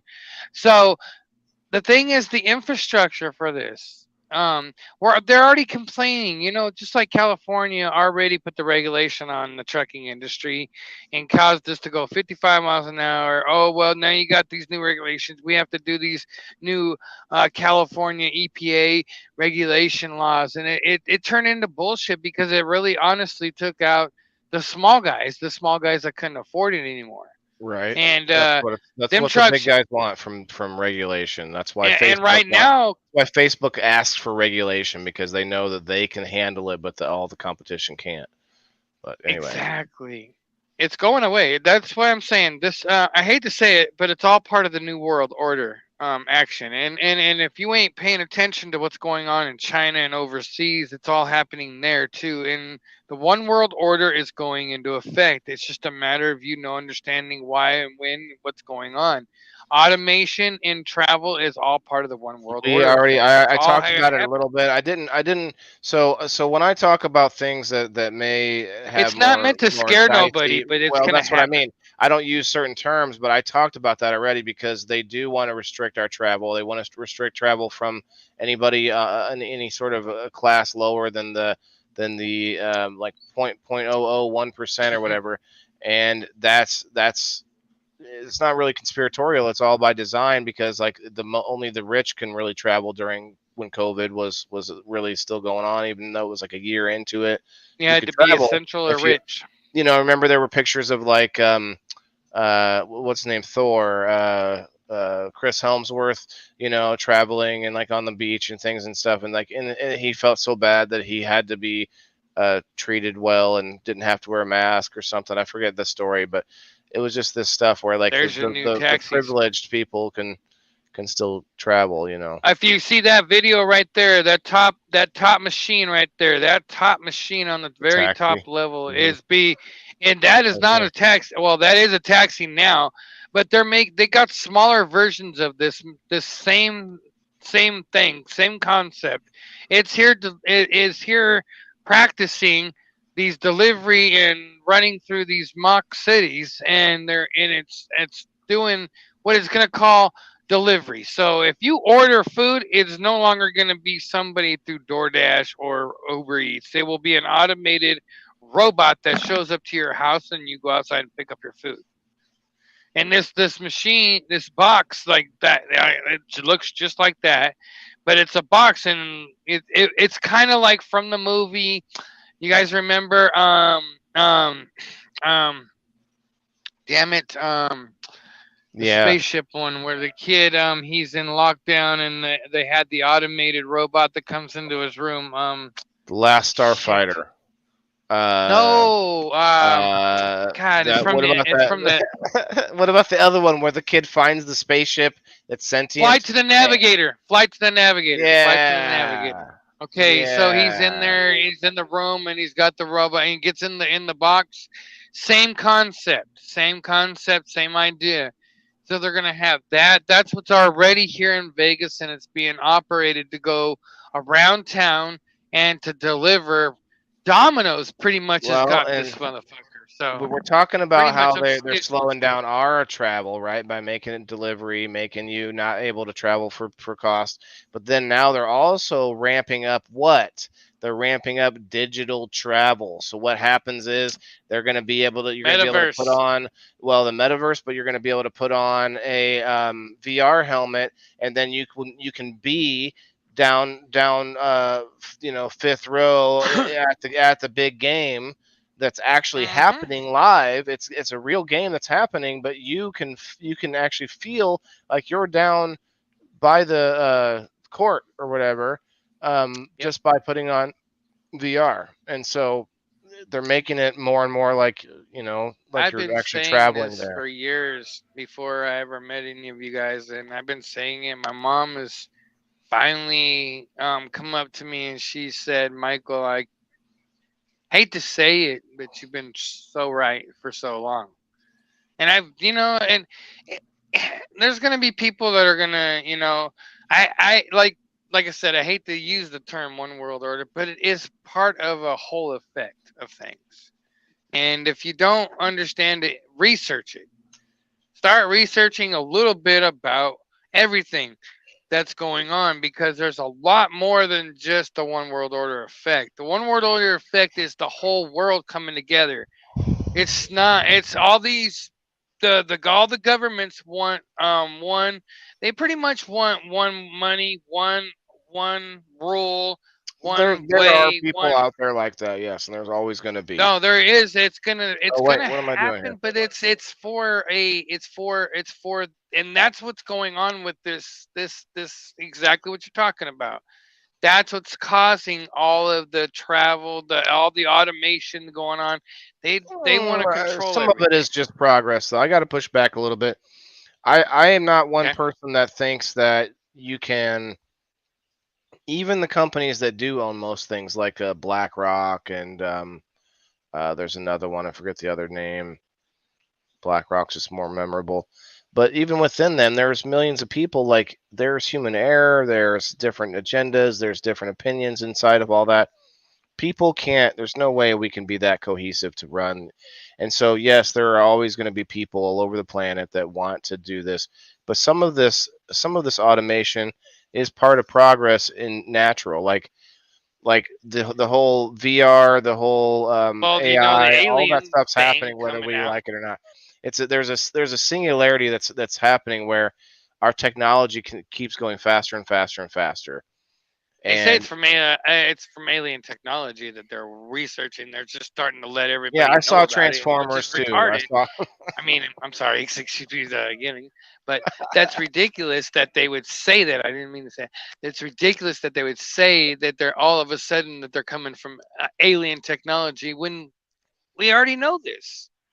I mean, you've gotten technology that's gotten 30 years in advance in 10 years. Well, but it's still physics, though. So, regardless of where it came from, we're on a path now to where our technology That keeps is, getting better. it's a good path too. It's a good path, but it's also Well, but the everything AI that we part make, of it. everything that we make can be a Scary. double-edged sword. We Jason brought up iRobot earlier, and you're going to have that, especially with go.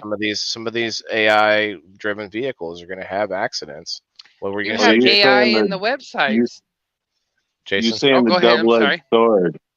Even the virtual vacations, we kind of touched on it a little bit. The VR vacationing, they're saying for some people it's good, but from other people, is it gonna make somebody an introvert or somebody that stays at home 100%. more likely to stay at home and not go out in public? Is it gonna teach these younger children that have grown up on video games already that all of a sudden they didn't get out very much, already as a young teenager, as a young kid, and now they can take this VR vacation. We've seen it in other movies and other countries, about you walk into Beijing and stuff, and then you walk into a hotel, but it's a whole virtual screen of a different world. It's an ocean view or a space view or this and that, and you feel like you're in a totally different planet, totally different area. So you don't have to go outside at all anymore. Is that a good thing? Is that a bad thing? These virtual vacations. It can be both, but you reminded me of like the planetarium. I've never been there yet, but we have one that supposedly you can go in there. Like there's a room that's just it's dark, and then it makes you feel like you're like in space or something, with all the lights on the stars and the lights. Yeah, I'd love to go see that sometime for sure. Melanie and I the other night, we were driving around the neighborhood on my phone. Literally sitting here on Google Maps, driving, looking at, just driving around the neighborhood. You know, you can zoom in far enough that I didn't have to go nowhere. I was like, oh, here's what the front of the building looks like. Here's what our neighbor's house looks like. This is what the yard looks like Yeah, this you can month. walk. You can walk around. That's going to get better and better, probably. You think? Right. It More was like just up to it date. was a virtual drive. You know, you're trying to learn the neighborhood. Used to have to hop out in the car, drive around, you know, to learn the streets, this and that. I was literally looking in the freaking people's doors. Was like, oh, here's this guy working on his car right now. Then over the front, Yeah, and you know, just happened to be the day that. Now this is what's cool. I got to remember what day it is, but I was, you know, you be driving behind it, and it's doing the little circle thing, the Google car. Yeah. If you go back and look like a couple months later and look at that map's been updated, and you're right there. Oh yeah. I have caught myself in a Google video, Nice. the live, you know, the live image, and I've spanned and I went, fucking no way. Yeah. I was like, it's you going. I'm just like but I do, you know. I wonder if they edit those ones out, you know. Yeah, like you hanging out the car like, yeah. You just moon it, show your butt. All right, guys, that's been about we're over that 3-hour mark. I think it's been a good conversation. Have a good one. Yeah, I've got a 4 a.m. show. I gotta start doing. Oh, nice. I don't want to get started on. I kept thinking, man, I want to talk about digital, like all the digital properties in the metaverse, not just metaverse, but all different the internet in general. Oh, there's going to be so many, but then you'll be able to buy properties and buy digital stuff, and then you'll have to travel. You already can online. Like we think the internet's fast and easy. You type in the website, but there's going to be a point where you have to like travel like through the digital world. It's going to be insane. Travel agencies. Anybody remember them? They're obsolete. Gone. They are. I know a girl that used to work in them, and she can't even get back in her job. They have some websites that do it, right? Well, websites, yeah, those are websites that are ran by computers. That's like an Amazon. That's like Amazon. You know, that's not. You used to walk into a travel agency and talk to them about booking a vacation and what would be the best and getting traveler's checks. I get called to tell me I won a vacation. You don't even do that no more. You don't even go get traveler's checks anymore. No. Never. You don't even hear that shit anymore. You'd have to figure out the I remember we used to have to, all of it. Yeah. I remember the day. God, you don't even do that kind of shit no more. No. So it's crazy. Some of the things that the technology has wiped out. Totally wiped out. They're talking about bringing Blockbuster back, but digital. Why? I could see it as a streaming service. Yeah, I could see it as a streaming service. But what would I could see it. They would have to do the same thing that like Amazon Prime did and all these other ones where they just buy up all this garbage content. They gotta have 99-cent movies. Every single movie is 99-cent movies. Bring it back, Every and you're gonna go. Thing is 99 you have to go search for it off of a shelf. Every single inside stream, your phone. every single download. They have to get the ability to everything play they have 99 cents. That's the only issues. You got this guy. I like his idea. 99-cent Blockbuster movies download, and I want the idea where you actually like. Kind of like a video game. You have to walk in the store and you have to look at the shelves, grab the movie. I want the old sound. I want it. Sounds like ABC. Dude.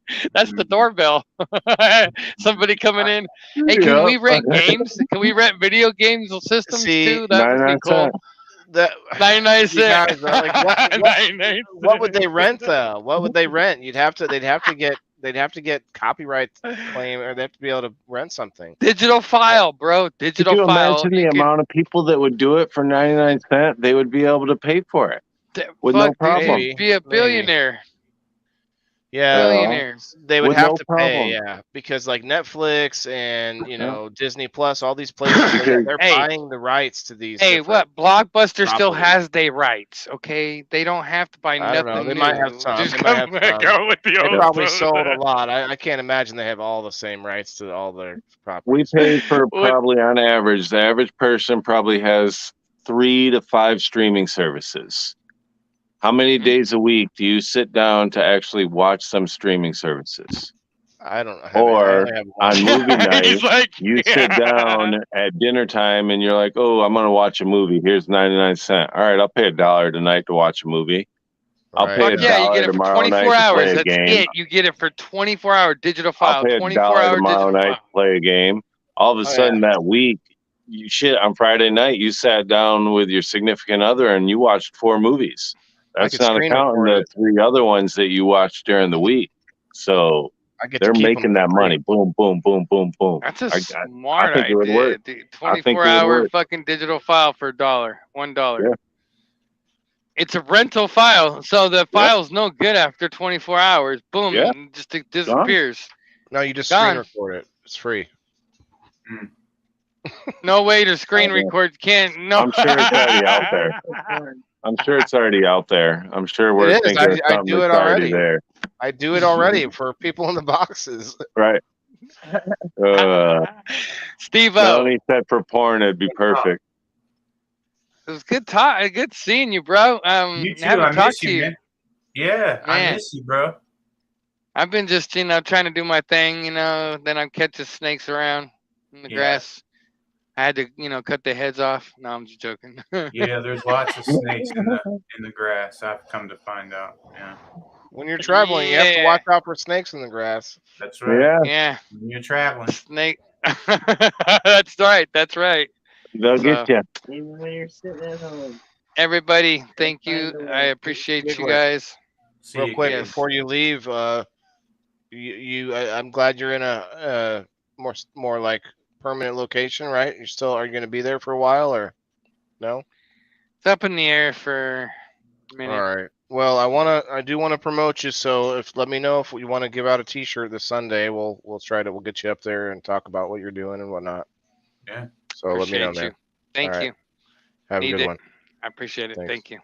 Good seeing you, buddy. See you, Giggler. All right, guys. Let's wind her down. I still need to make a video for you guys. Let me know. We need to get together and figure out what it is you I want. thought you just made it. I thought you were adding on to that one. I could. You guys want to watch it again? Yeah, let's see it Let's again. watch it again. Sure. Hold it up.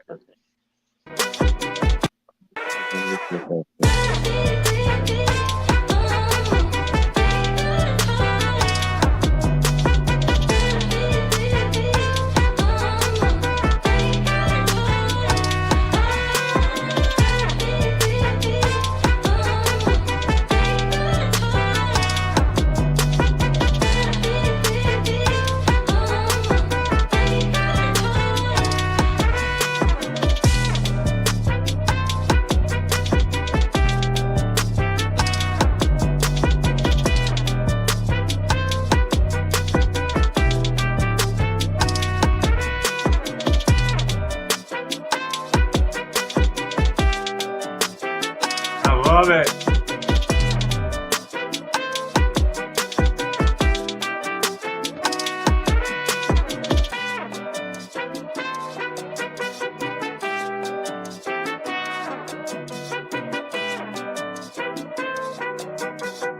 Oh, let's talk travel is off center there. I just realized. But you like how the globe, the Earth there is swinging back and forth. I thought that was cool. I was like, oh, there's stickers over here. Let me check these I like out. how you got Dan in there. That's fucking great. I just put that in because I made it the night before. I was like, oh, well, there's a free ad for Great River Mushrooms. But Dan is one of the admin on our StreamYard helping us pay for it. So there you go, Dan. Free ad for Great River Mushrooms. He's a good guy. But I did that last night on Wayland Wednesday on GrowFam in like 10, 15 minutes, 10, Steve. 15 minutes, yeah. I was like, you know what? We're just like, I found that picture from Mario when my son was playing, and I was like, that's what a damn thing reminds me of every time I see him, the yellow mushroom on Mario. I'm gonna try to go see that movie tomorrow. I'm gonna go Saturday, although my son has developed a slight cough, just enough of a cough that there's I got him hooked up with Vicks. He's got a humidifier. He had his medicine. Gave him some albuterol. I mean, I did as much as I could. So there's a chance that he won't go to school tomorrow. Okay. He went to sleep quick, and he has allergies and different breathing issues. So I really hope it's a bounce back type situation, because we've been talking about this for a long time, and then we got the tickets for 3D, and then Miss Heather was nice enough to actually purchase them. I bought them, and then she's like, I want to buy you and your son tickets to the movie. So thank you, Heather, very much. That's nice. I love our whoopsie mod.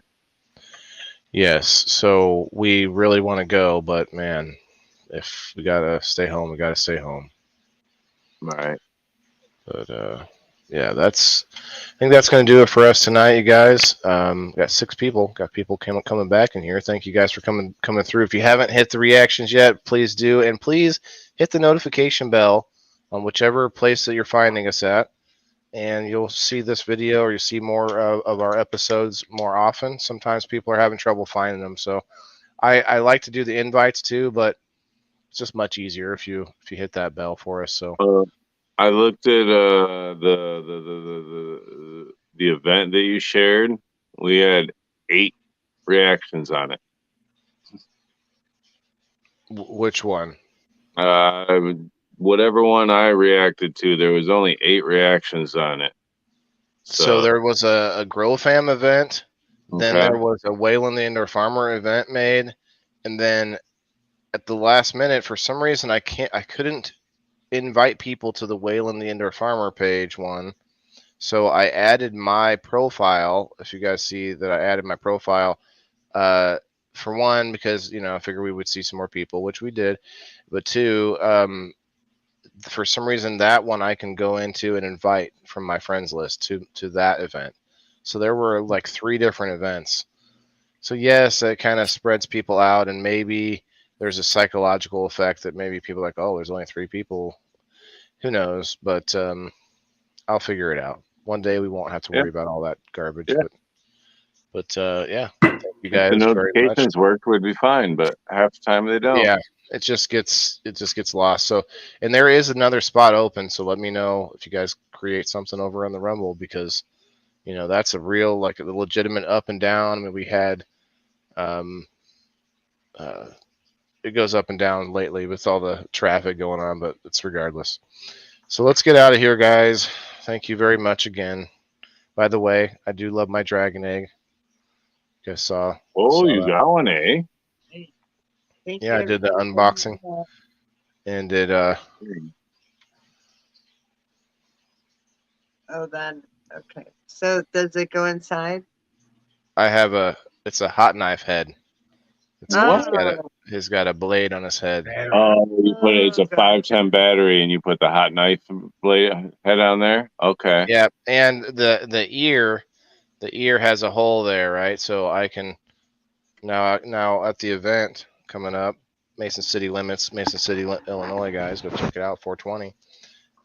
I'll be able to take a cart, because it's a vapes only thing, and I'll be able to take a cart and just have it, stuck around with me. Okay. I like it. Okay, or I see just you. keep the hot knife with it, because it might be something I need at that time. Yeah. I see you. It was $25. If you guys want a discount, just go to my Facebook page. I'll be doing a giveaway soon on it. But yeah, we'll wrap it up, guys. I appreciate everyone for hanging out. Got any new Jimmy? If you're still there, brother, thank you for hanging out, bro. And guys, all have a good night. Peace. Bye, everybody.